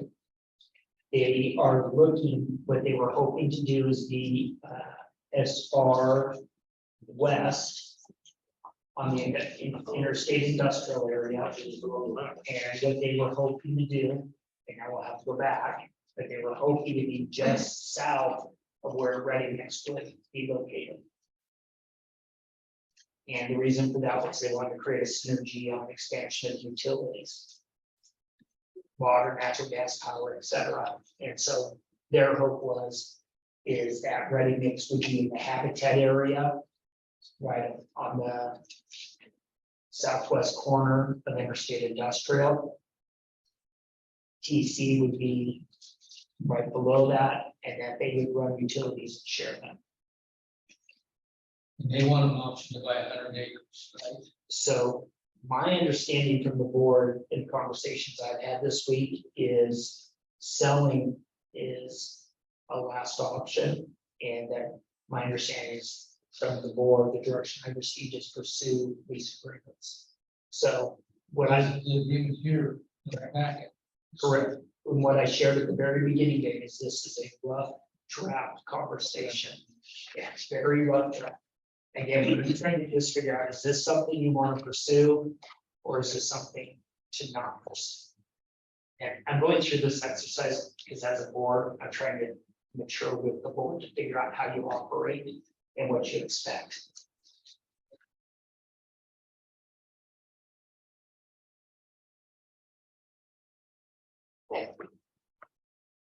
I got a question. Oh, sorry. TC, it's these two companies you're talking about are in kind of the same breath. Are they the same company? Yeah. Yeah. Okay, so let's get back. TC Energy is a Fortune 500 company. Ready Mix is owned by the world's largest supplier of building materials. They own Ash Grove Cement, they own Ready Mix, and if, let me pull this up really quick, and you can do a Google search.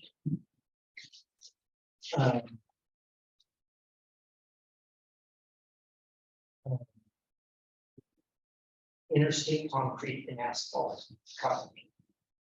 Do a search on these folks, and it'll give you a handle on the magnitude of these companies. So the projects we're talking about, both with Ready Mix and with TC Energy, are micro projects compared to what they deal with globally. Their attraction to this location is 80 to 84. That could be.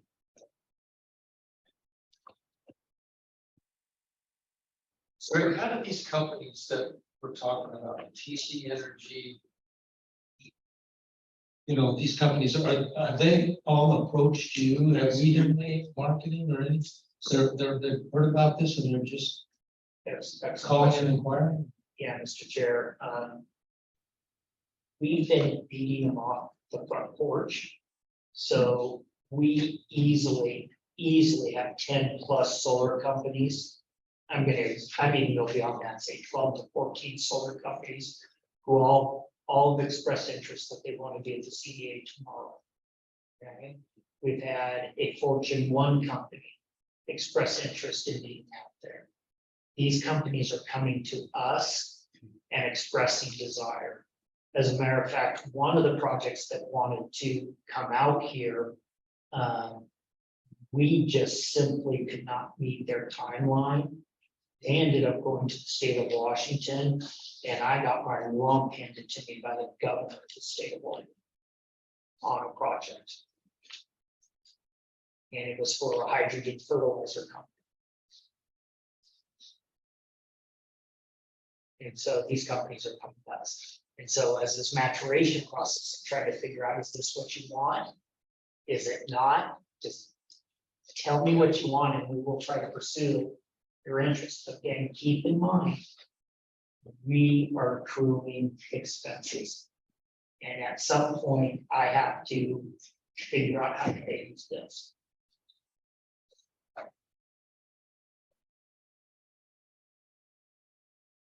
Well, 640 acres of market value.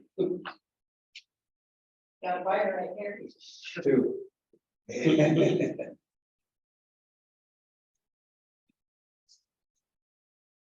Want me to be an auctioneer here? Only you go by 15 acres. I think the point that you're making, Greg, is really important, and that is knowing that we have great hopes and desires for getting this development going. And from what we saw in Chicago with the intermodal center there and the work that they did, it was really inspiring to us. We also know that we had talked about this kind of master plan, so we have a picture of what's going to be developed and some type of criteria by which we develop, and I think that was very important. The other part of that, and I know that there's some funding that Ryan and others have been able to bring to the table to help with that. The other part is that we know that we're running short on our cash flow, and I think that's something that's critical that we need to think about. If there's opportunities for us to explore that with each of the entities, at least from a tribe standpoint, we're willing to think about that and put forth some level of investment needed to keep things rolling in order to get to the point where these projects can begin to bring in revenues. I don't know how long that will take. Let's say best case scenario with TC Energy, and as was mentioned, this is a sale agreement, not a lease agreement. That's $6 million if you sold the land. That's at least the first portion of the revenue source. That can alleviate a lot of angst, at least from staff, knowing that we've got to have capacity to do this projects going forward, and you got to have the money to do it. So I think as we go forward, it's important that we consider that as the board and each of our entities to see whether we're willing to make any contributions beyond what we're doing now to keep the cash flow going for the next year with some means to pay that back. The second part is looking at these projects. Of the three that are being presented, which is the most viable, at least from the board's perspective, and fits within what we might have is even a draft master plan. What I recall hearing from Chicago was, you guys have a great opportunity and people are coming to you already. There was a gentleman there that had spoke about really the process they went through. I can't remember his name, but he had he said, hey, would you be willing to come and help us through that and conduct that analysis? And at the highest and best use initially, just off the top, without having to hire a firm that would, fully master plan. I think that's something that I would really like to support somehow, if the board is willing to look at that, to get that advice, say, hey, here's the opportunities we see, and get that feedback. But so I'm just bringing up three things. One, the master plan. Two, learning from the intermodal center and the staff who offered the ability to come here. And three, any resources we might as the tribe contribute to help things cash flow in the near term. That's all. Speaking of the master plan, I was just reminded, Ryan DeGroff did offer to give us some funds for master planning. So I mean, there's another option for some funding. So I don't know if we've explored that yet or not, but I can think of at least two occasions where Ryan has come forward with the board. So. Since we're just having a conversation, Mr. Chair, Mr. Commissioner, I'd share with you the state of Oregon is a valuable resource. But be very cautious in which dollars you accept and the commitments that come with that. And so right now you have 5 members who are acting independently and autonomously. But it would not take much for the state of Oregon to decide that this is the next Port of Coos Bay and to take authority over this land.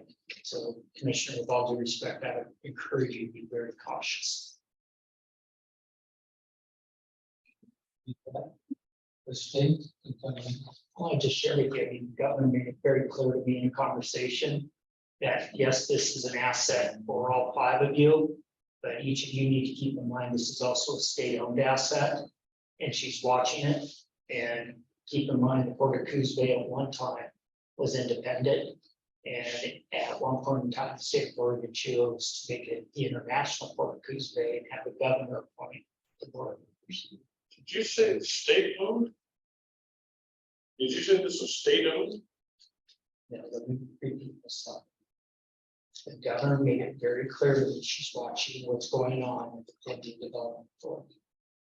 She made it clear to me that this is an asset that has great value to the state of Oregon, and she's watching to see how this proceeds forward.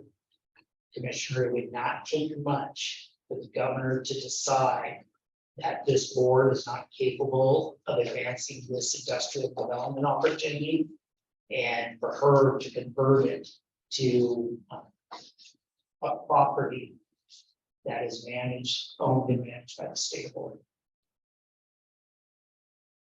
That doesn't sound right. What's that? That doesn't sound right.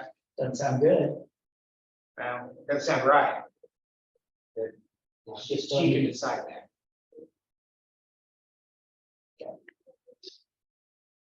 I don't know. That's okay. What's that? That's okay. I mean, the state could go in, the state has gone in, and they actually do appoint the boards for 2 of the courts in the state of Oregon. And very seriously looked at another board when they've been failing financially. So I mean, the state can go in and take over the governance of a special district like they did with those boards. I think master plan is important. I think we need to talk about utilities. Utilities drive where developments will go. That's an important piece of this. We need to make sure that water project is protected. If someone wants to come in and do some exploration, I would give them a right of entry to go and do that. You don't have to have a lease agreement on the property. You don't have to have a sale on the property to do that. Let them go in and explore, and in exchange for letting them to do that, ask them to share the results with us so that we know. But I think we as a board have to get to the master planning process as a board. But in the meantime, we could be responsible for coming up with some dollars to take care of those expenses. Yeah, could I make one suggestion? I think that's a great point. In the meantime, maybe we should give Greg some direction on where we want to generate some revenue to get us through that period that has the least amount of impact on the master plan. One thing that, reading through these, TC Energy, it's 100 acres, $6 million. That could go long ways to paying some bills. So maybe we could look at that and at the same time, use that to buy time to put together this master plan that we all think is pretty good.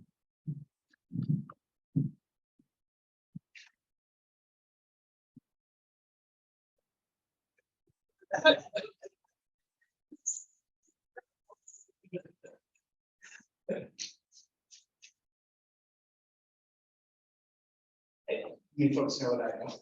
Okay. Anything else?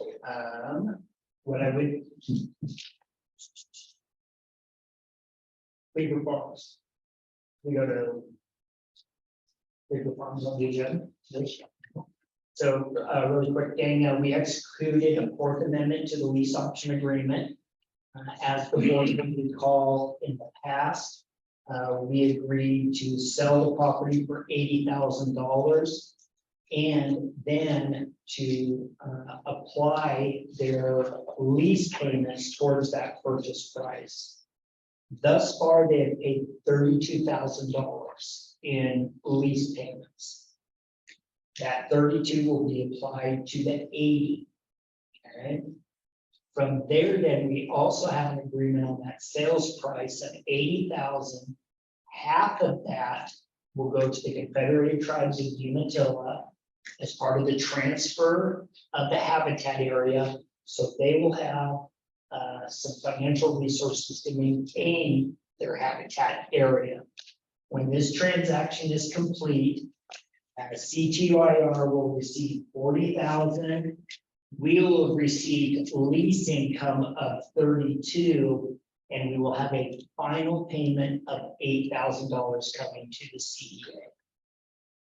So I just wanted to give you an update on where we are. So the good news is we will be generating $8,000 in income. Cover another barbecue. I'm gonna let the cold storage go for now. I think that's a project that, as your director, I'd feel more comfortable letting you know that we need to wait until our master plan is complete prior to bringing that forward. All right, are we ready to go to the easements? We need to go to number 3. Don't miss that. Number 5, I think. Sorry. Oh, number 5 easements. Yes. I want to let you folks know today that tracks 1 through 6 have been signed and formalized with the Umatilla Electric Cooperative and are being filed today. We currently have legal counsel reviewing the final easement on the Umatilla County side and the necessary easements on the Morrow County side. I will make sure that each of you have a chance to review those one last time. But I would anticipate those will be ready for signature and filing in about 2 to 3 weeks. I just want to say that I've been with Robert at UEC a couple of times in the last 2 days, and Jeff. What an unbelievable organization. You've got to just be filled with pride to be able to be on the board of directors. So my commendation to everything that UEC has done and continues to do. What an amazing organization. Thanks. That's a lot. Is there a map of these easements? So you can, if you get the agreement there, it has the. You can see what's in there. So it's in the towards the back.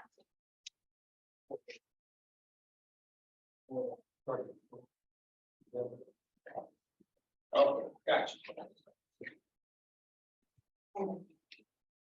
Maybe I can't read that, is that? Well, the easement map. Oh, that one. Umatilla County, so it tracks 136.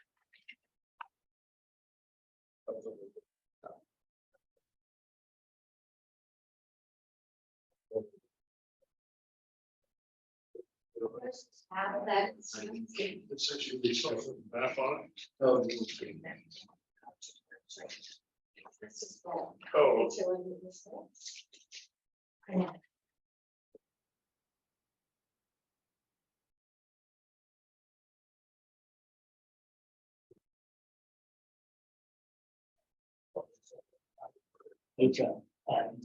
He's locked in adjustments. Yeah, there, Dan's online, he's available to talk about, I think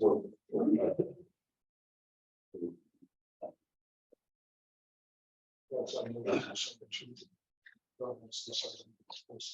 Yeah.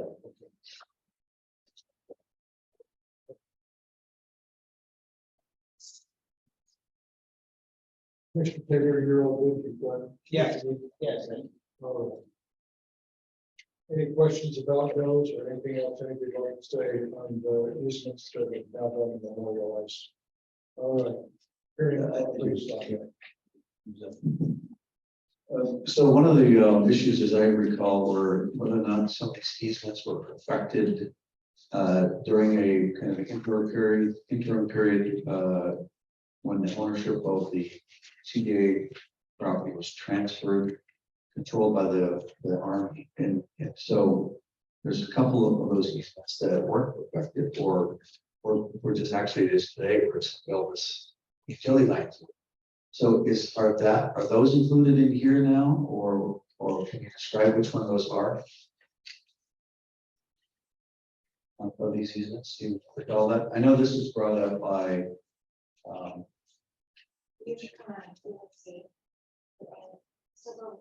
So when you see if Casa Collins had presented the easements that needed to be perfected across CTUR plan, Yeah. that's what he was there. So that's included. Yes. And Elizabeth, you can probably address that.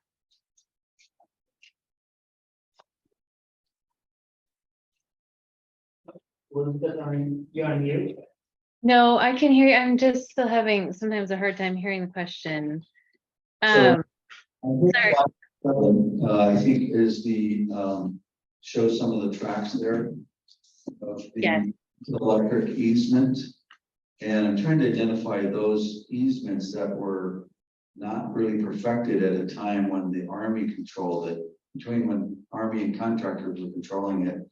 And these lines were put in place, and they're now being identified as easements and legalized, I guess. Yeah, so these easements are all consistent with what we have in the MOA that was agreed to by the board between UEC, CDA, and Oregon Military Department. So these reflect the same locations as were in that memorandum of agreement, which you may remember we entered into prior to the transaction to transfer the property. Some of them, I believe, Commissioner, are in the same location especially these in tracks 1 through 6, I think are roughly in the same location, particularly on the boundaries. There are, some of them are in the location that's also reflected in the MOA between CTUAR and CDA. That it's not exactly the same, but between those two agreements, there's overlap as to where these locations are. So basically, they're around the north and the east property boundaries, and then they also go down into the DeMille site, down north-south and then east-west. So I don't think I perfectly answered your question, but hopefully that gives you a little bit more background about where these locations came from. Thank you, thank you.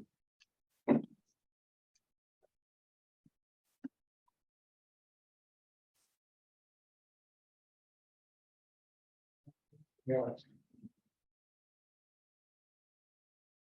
Just out of curiosity, I mean, there's almost 200 acres of easements here. We talked about 120 acres, sandy gravel. TC was 100 acres. I know there's quite a bit of property, but you just chunked off a whole bunch. And that's, we don't have natural gas easements, we don't have road right of way easements, any of that. And something like a lot of property in it. Mr. Chair, your observation is correct. Cherokee, these utility easements will be available to accommodate water, wastewater, natural gas, and electricity. So That's how these were designed. they're non-exclusive. Correct. Correct.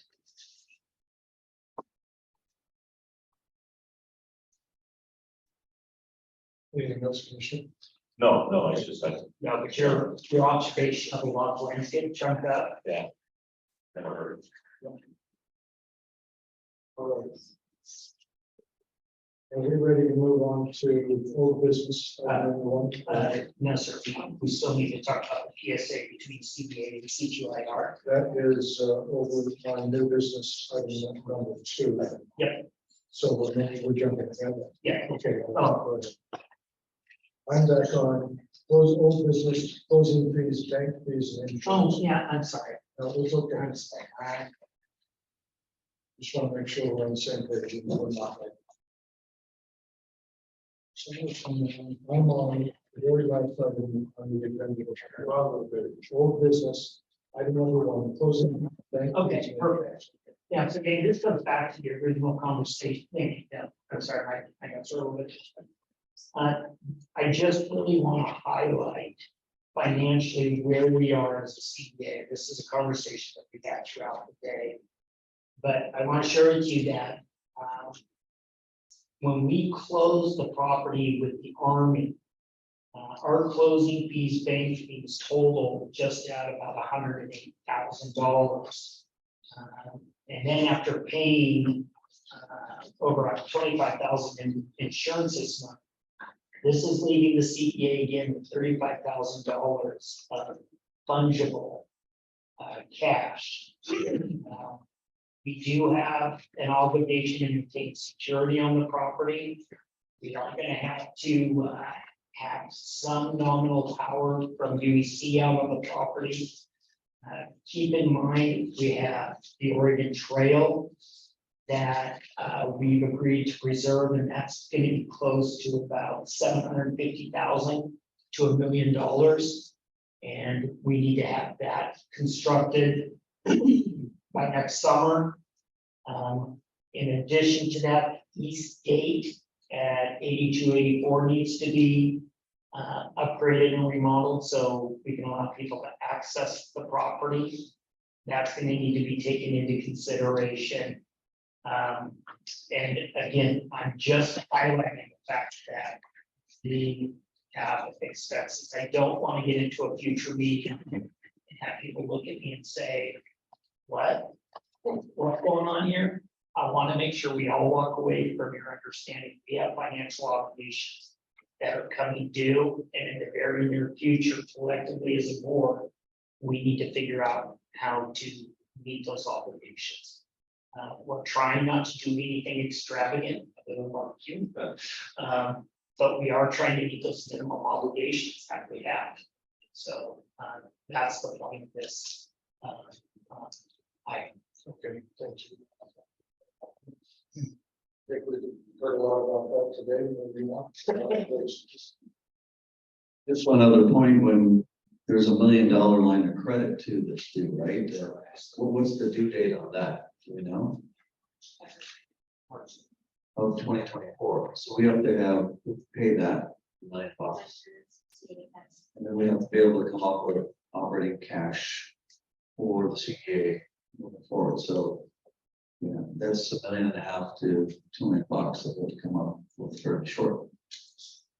So I just, thinking about that, it's important to consider these projects as quickly as we can, but also back to the master plan, having that in place. If we have existing state funds that can pay for that, and also bring some advice from the gentleman at Chicago, that may help to accelerate some of the decision process that we're going through, at least from my perspective. So I think those seem to be two priorities that we ought to think about. And again, as I mentioned, if the members of the CDA have an interest in making a greater financial contribution to keep things going, then I think that might be with the understanding that we provide that interim loan for operations and get paid after a period of time. That I think that's something that at least we're willing to consider. Thank you.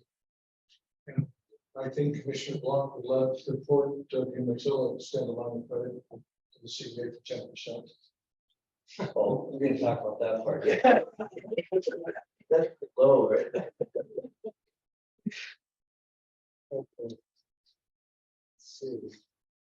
Are we on to new business? Yes, sir. All right. Lot line adjustments, legal lines.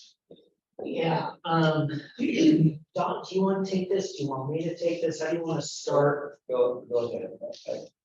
I would say, we're flexible. We're talking about lot line adjustments and giving it a try for the amount of land that needed to transfer from fee to trust. We were trying to reduce the sizes so that in some cases we may have had some property, particularly the old garbage disposal of the site that may have some environmental consequences or complications to go through either your trust transition. And so our staff proposed more lots. I think we had suggested as many as 9. And we're willing to back that off, knowing that every time you go through this partition and the transactional cost of that, it increases collectively for CDA. So we're willing to back off on that. I think the only other concern we had brought up, and Dan has on the phone, was gone through this through the lot line adjustments, I think scale them back to reduce costs. We also talked about the sale agreement, propose some language that I think Elizabeth is incorporating, and she should go over that as well as Dan.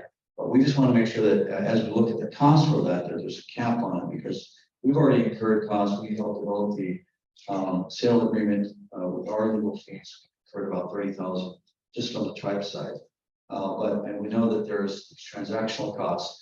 We just want to make sure it's prorated proportionally, because these are costs that all the lands have to go through if we're petitioning them, or if we're going through some type of legal process that they have.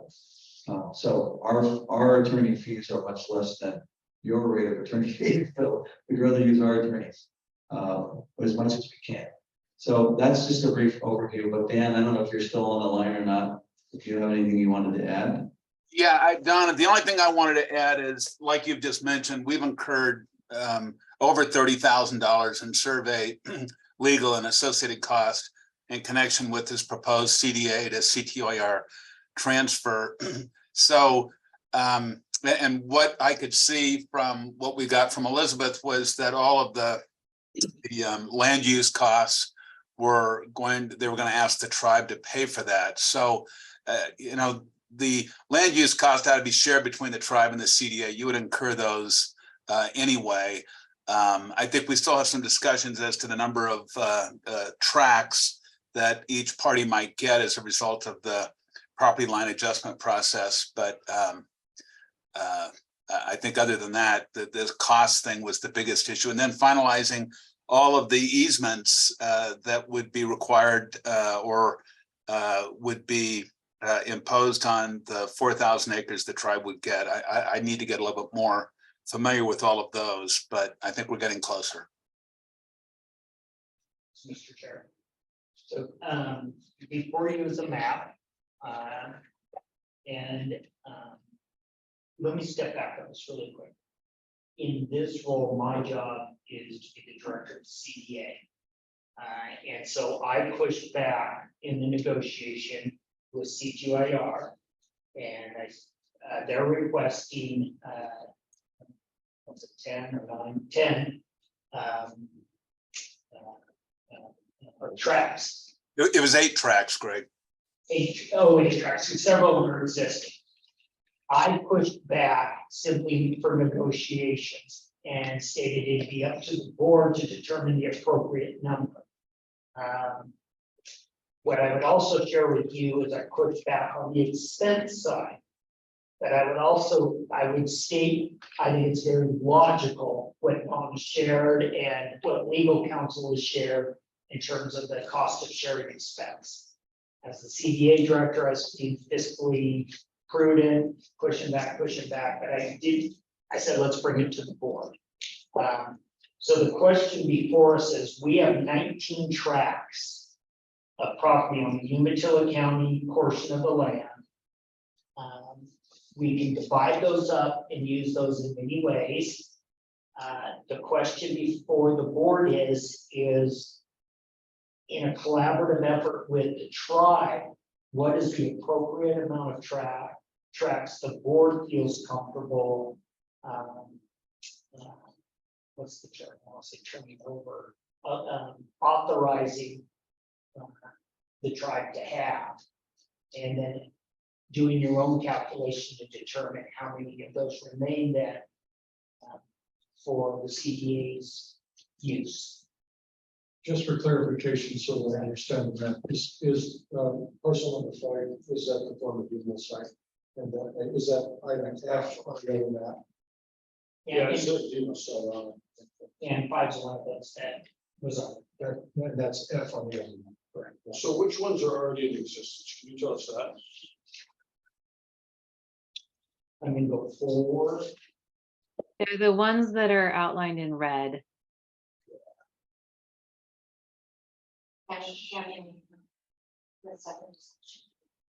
And can I just interject, Mr. Chair, that the tribe had a discussion with representatives of the CDA, lawyers from Elizabeth's firm, and we thought that there were 20 tracks, and what we agreed was that the tribe would get 8 and that the CDA would get 12.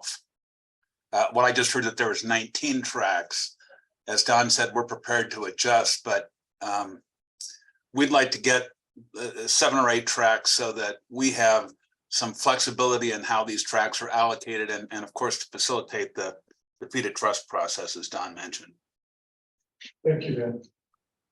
In maybe I'm wrong, I just looked at the back, I see 19 here, right? Maybe there's 20 something else. Which one are you talking about? Which are the ones like this? There's an out. I've got the map. I'm just trying to figure out which ones are the. Three, 6, 7, 9, and 10. All of these were discovered even after the CDA fire door. And so what was discovered is that just all of these lots that are legal up in CTR. So all this whole section is CQIR with the exception of 5. Yes. Okay, that's what I was trying to get. Was that the initial plan to begin with, years ago? This has not been an item of discussion. I guess my question is, the transfer is to the tribes for all of the rest of these sites flat, right? No. Now, these are new tracks that would be authorized for the tribe to create. Well, I don't think that's important. Can I help clarify a little bit here? Go ahead, thank you. So, you guys will recall, or well, some of you will recall that prior to the transfer, we were trying to determine how many legal lots of record there were on the property that was going to be transferred from the Army to CDA. We weren't able to get clarity on that question, and so we proceeded with the transaction without confirming where the lots were at. After the transfer, we knew that we needed to partition or in some other way carve out the property that was going to be transferred from CDA to the tribe. In the process of doing that, we determined, based upon the old deed records, that there are actually 19 lawful units of land or tracts of land that can be moved around through a property line adjustment rather than, and the benefit of that to CDA is that we don't then have to go through the partition or subdivision process at this point. We can use these existing tracts and move the boundary lines around to create lawful units of land within the CDA property. And I'm at this point talking about the entire part on Umatilla County side. We have not looked at this on the Morrow County side. I'm guessing that this is similar on the Morrow County side, but the question just hasn't come up yet because we weren't at the point where we're ready to try to carve out land that would be transferred.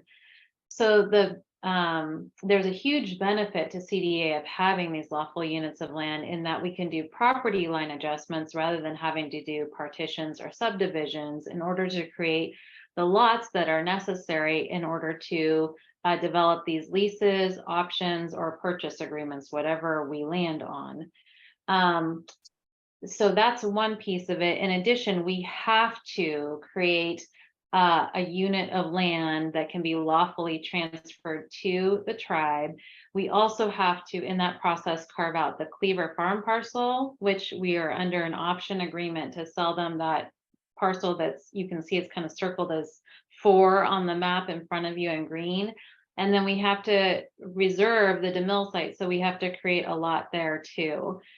So again, that's the further background, and none of this was known to, I think, anyone when the CDA CTUIR agreement came into place, because we didn't know about it until here very recently, and we started to look at how are we going to partition off the property to sell it to the, or transfer, excuse me, to the tribe.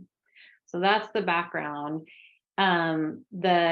The hope here was that we retain as many lots as possible for CDA to be able to, again, put into the industrial area so we can move these lot lines around. So that was sort of the hope, kind of bigger picture related to the economic development. So that's the additional background. Hopefully that's helpful context. Mr. Chair, so when it's all said and done, these lot lines have value. And so the question is how do you want to proceed? John shared that they're requesting 9 because there is value and it assists the tribe in future development, etc. And at the same time, the more CDA offers to the tribe, limits our ability to subdivide property on the utility side. I guess I thought we were just going to transfer property based on the description and the property. That's where staff steps back and you folks have a conversation. And part of the question was that the question is about, so there's 4,019 acres that's supposed to be transferred to the tribe. We're trying to figure out what's the most effective way and cost efficient way to get the land transferred. Part of the question is whether or not there be using the property line adjustments, that's the preferred approach. I guess the question is there a number that the tribe can live with then in terms of the number of lots that we need to get our tracks to be transferred? If we can reduce that, obviously that's what we want to do. Are you there, Dan? Yeah, and Don, what we're reacting to at this point, Elizabeth, you'll recall in your cover email to me in your most recent set of revisions to the real estate contract was that, like you said, the CDA wanted to retain as many tracks on its property as possible, and that the tribe would be allowed 3 tracks, and the CDA would retain 8 tracks. So I don't know, again, how those numbers were arrived at, because as we're discussing, there's 19 existing tracks on the CDA property that was transferred from the Army. So again, we thought that the allocation of 12 of the tracks to the CDA was a fair allocation. We would retain 8. If there's only 19 tracks, we'd retain 7. That would work for the tribe if that works for the board.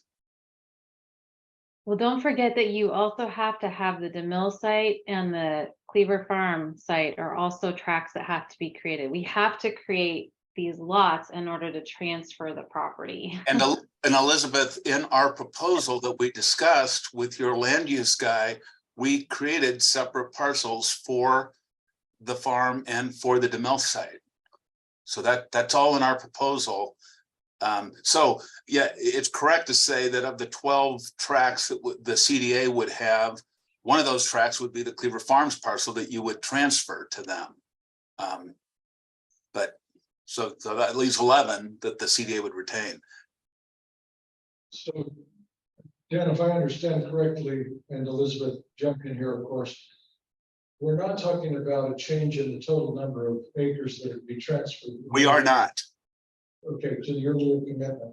We're just talking about some convenience that has to do with the business on the side of the CTUIR as to how you're best able to affect this for your benefit. But What we're talking about, Mr. Chair, is the tracks that would be created in the property line adjustment process in Umatilla County, both for the CDA and for the tribe. Doesn't change the total number. Does not. It does, it changes, so correct, but it's a matter of, and I'm not trying to be argumentative, I just want to make sure we're clear that it does affect the total number of lawful units of land or tracts that are on either the CDA property or the CTUIR property. That's the effect. And so the consequence of that is if in the future CDA or the tribe would like to have more tracks, we will have to go through a partition or subdivision process. It would be great to have this conversation with the 2 planning directors in the room and the land use attorney. Because we don't, what Elizabeth, you're allowed 3 partition, a piece of property can be partitioned into 3 pieces, and you get 1 of those a year. No, 3. 3 within a Right. year. And Right. 3 parcels. We go up to 3 parcels in a year In 1 year. under the same ownership. Right. Now, if the parcel changes ownership, by that, again, But we've got CTOIR, we've got CPA, we've got this piece of paper right off the bat. Cleaver's only one, that'll only be 1. So the rest. Can I, stupid farm boy question, Don, and Don, you. With the movement of these lines, these parcels, does it change any of the critical habitat area? Does the habitat area get expanded into Umatilla County, or because that would reduce the amount of usable land? So I'll bring this up to Dan. So and Elizabeth, the question is does this change the usable or the available habitat area or usable land by the CDA and or the tribe? That's the question. Yeah. I don't know. I can't answer that. I kind of defer back to Dan or Elizabeth. So that has more to do with, I think, the zoning, and the zoning would not change. It still is wildlife, designated as wildlife habitat or habitat management. I think the short answer is no. Does more of that restricted property transfer to Umatilla County and less and more industrial to the tribes or vice versa? Or how's that? What's the total number of useful acres going to change for each entity? Dan said, you just said no? Yeah, I don't, it doesn't change the number of acres that the CDA would transfer to the tribe. It doesn't change the zoning, the Umatilla County zoning associated with the 4,000 acres that the tribe would receive. It's not going to increase or decrease any of the land that's currently dedicated to wildlife habitat. Again, that's all determined by zoning. These tracts are just legal tracts of land that that the county would recognize. So And then Agree with sold that. or negotiated, yeah, they can be sold or negotiated on as individual lots of land. correct. Could you restate that, Elizabeth? They can be, these parcels can then be sold or negotiated on as individual legal lots of land. So whether it's the tribe or CDA, if they have a parcel that is adjusted through this property line adjustment, it's a lawful unit of land that can then be sold separate from the rest of the larger chunk of land, or leased or negotiated upon. Could I ask one question to Dawn and to Dan? Why do you need that many tracks? Why do we need that many tracks? It would be for the management flexibility that I think the CDA seeks to achieve. Be more specific than that. I can't. Okay, so this is John Schaefer. My question, Dan, to you, it's, I never did hear an answer from Commissioner Doran's question. By doing this, would it reduce the number of acres that the county would have? Or would we be forced to put more acres into natural habitat? I think is what the question was. Would our total number of acres be reduced by X and then fill that reduction by natural habitat? Whether we get one tract or 8 doesn't affect the habitat, the zoning or the habitat designation of the lands that the tribe would receive. Okay, but so would Umatilla County have to reduce their number of acres to make room for natural habitat? I guess I don't understand the question, or I'm not in a position to answer it.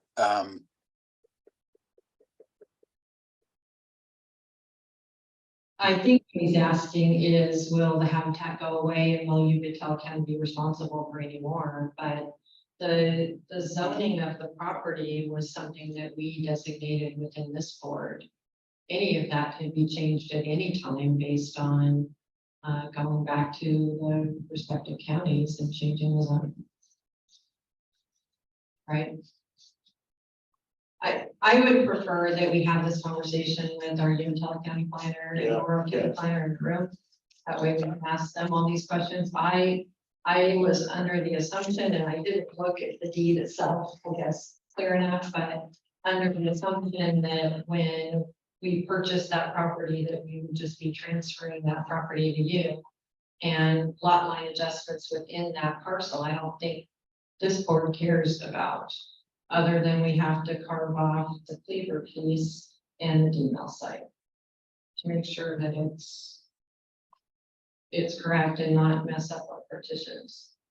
That's my Yeah, concern. and I agree. I mean, I think our intent for today's discussion was just to say, here's where we're at right now. How do we want to make some adjustments to this so we can get the right people in the room to say, let's answer these questions. So But at least and we know that we've moved back the date from September to perhaps November or beyond for this to occur. Is correct? Is that correct, Dan, the dates?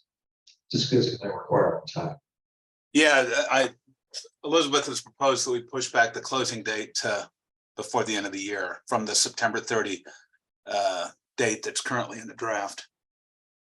So, and just to be clear, that date is, we don't even really start running the clock until the property line adjustment has been submitted and approved by the county, because we cannot transfer the Right. property to CTUIR until we've completed the lot line adjustment. So this question about how many tracks that will be provided to the tribe versus CDA has to be resolved and before we can submit the lot line adjustment application to Umatilla County.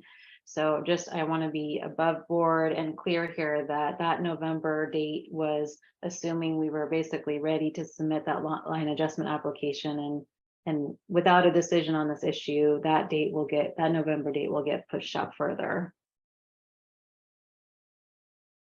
Thank you. If I understand correctly, I appreciate your courtesy and John and Dan, and just letting us know what you intend to do, because you didn't have to do that, so thank you. And then, Mr. Chair, for members of the board, it's really important to understand that we also have a deadline to ensure that this property does transfer approximately 1 year after the transfer the property to the CDA, so we are on time. So is that based on a current legal description? Please, I'm not sure I can answer that. Yeah, I'm sorry, I don't have that. That, I mean, you have to know this. You gotta get to the answers. Yeah. The second question we have on number 2, Mr. Chair, is coverage of legal expenses. And so, as was shared with us, C2IR has incurred a tremendous amount of legal expense in this transfer. And the question is what level do you feel the CDA should incur as well? I think the comments made by Mr. Jackson are very fair. I think they're very logical. I think there's something we need to consider. I think we should consider it, that each of us have involved our own legal counsel, and none of the rest of us have brought those bills forward at this time, presuming they have no legitimacy except to our own parties. So I think that the thing we'd be looking at, or I'd be looking at, is help convince us that the bills that we've incurred relate to the entire season rather than June. Yeah, absolutely. I mean, we'll pay for the cost we're paying from right now. I guess in light of the fact that we have a shortage of cash flow, knowing that we're going to incur more costs to get this thing done by November, that's a concern of ours. You know, if we sell the Cleaver property, we get 40,000. We'll easily pay our costs up front, no problem. But we want to make sure it's proportionate to the legal expense that we're incurring and proportionate to any lot line adjustments that we make. So that's all we're saying is we figure that out, and it's not a problem. It's just a matter of making sure we figure that part of it out. Thank you. Anything else on that item? Sure. Thank you. South Oregon Trail Vehicle Explosion Site Construction Estimate. And before you start on that, I was just over here at Riverfront Park. If you haven't been there, there's a really nice memorial to the people who were who lost their lives at the explosion out there. I think we could consider doing something like that out there, like that photographic, essentially, if you haven't seen it. Wonderful. Thank you, Mr. Chair. This is me being repetitive, just reminding each of us that we have an obligation to preserve a portion of the South Oregon Trail site and the Eagle explosion site. That's part of our memorandum of agreement with the U.S. Army. We've asked IRZ Consulting to take a look at that to tell us what they believe the expense would be to meet that obligation. And right now it's sitting at about $1 million to $750,000. So it's another expense that you have to think about. for clarification, you're saying 750,000, 2 million, or 1,750,000? No, to complete a parking lot viewing area, 6 or 7 panels, picnic tables, boulders around the trail section. And parking lot all with 80, all ADA approved, you were at 750.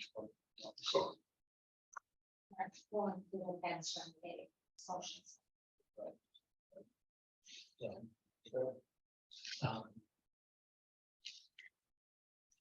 That's about it. For map and master planning progress. Yeah, I feel kind of,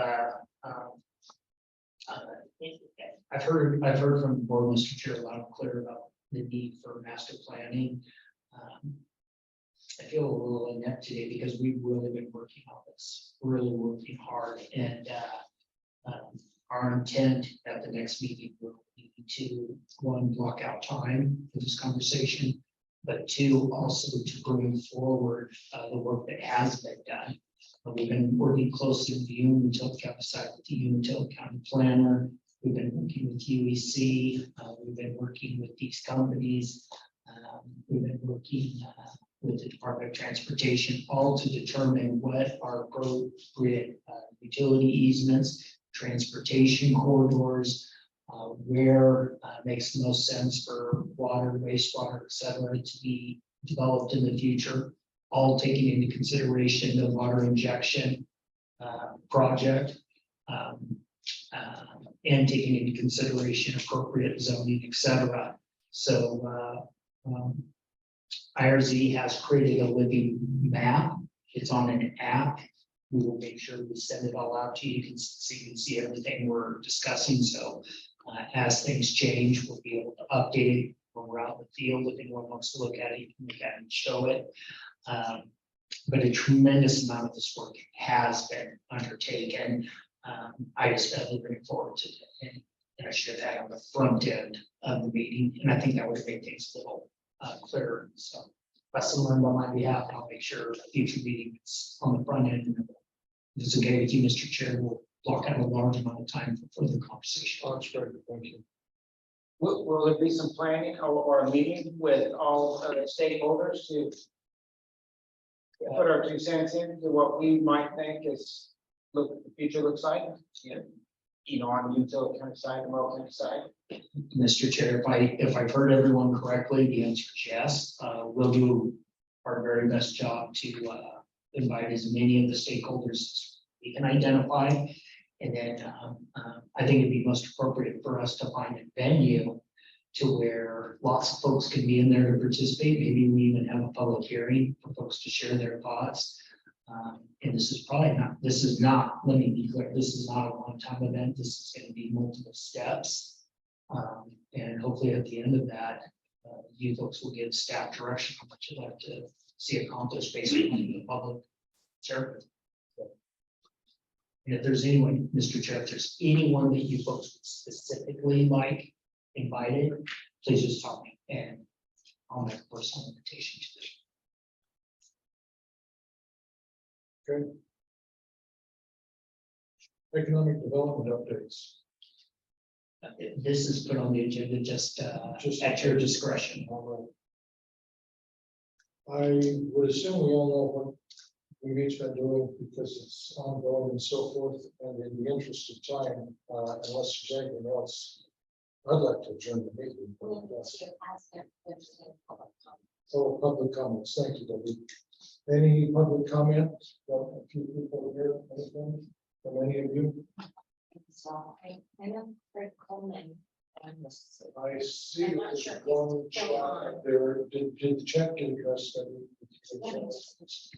It's been there a while, so you've looked in the last 2 hours.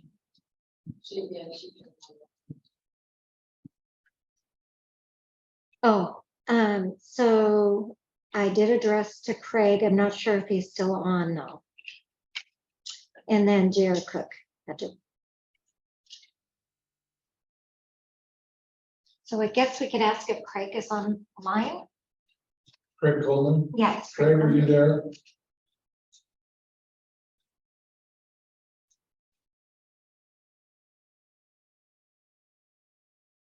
All right.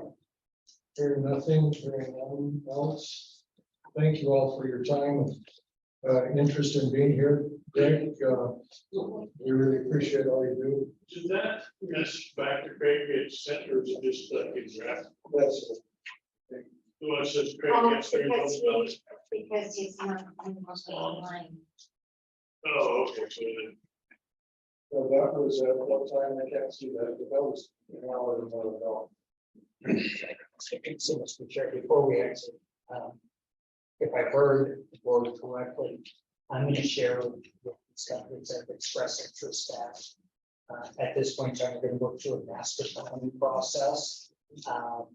Try to get a good grasp on what their requests are, that ask them to push pause for the revision master plan process. Okay, I think that's it, Chief. Debbie, how can we help you with this? And, well, just go ahead and Chairman. Debbie, how can we help you with all of this stuff?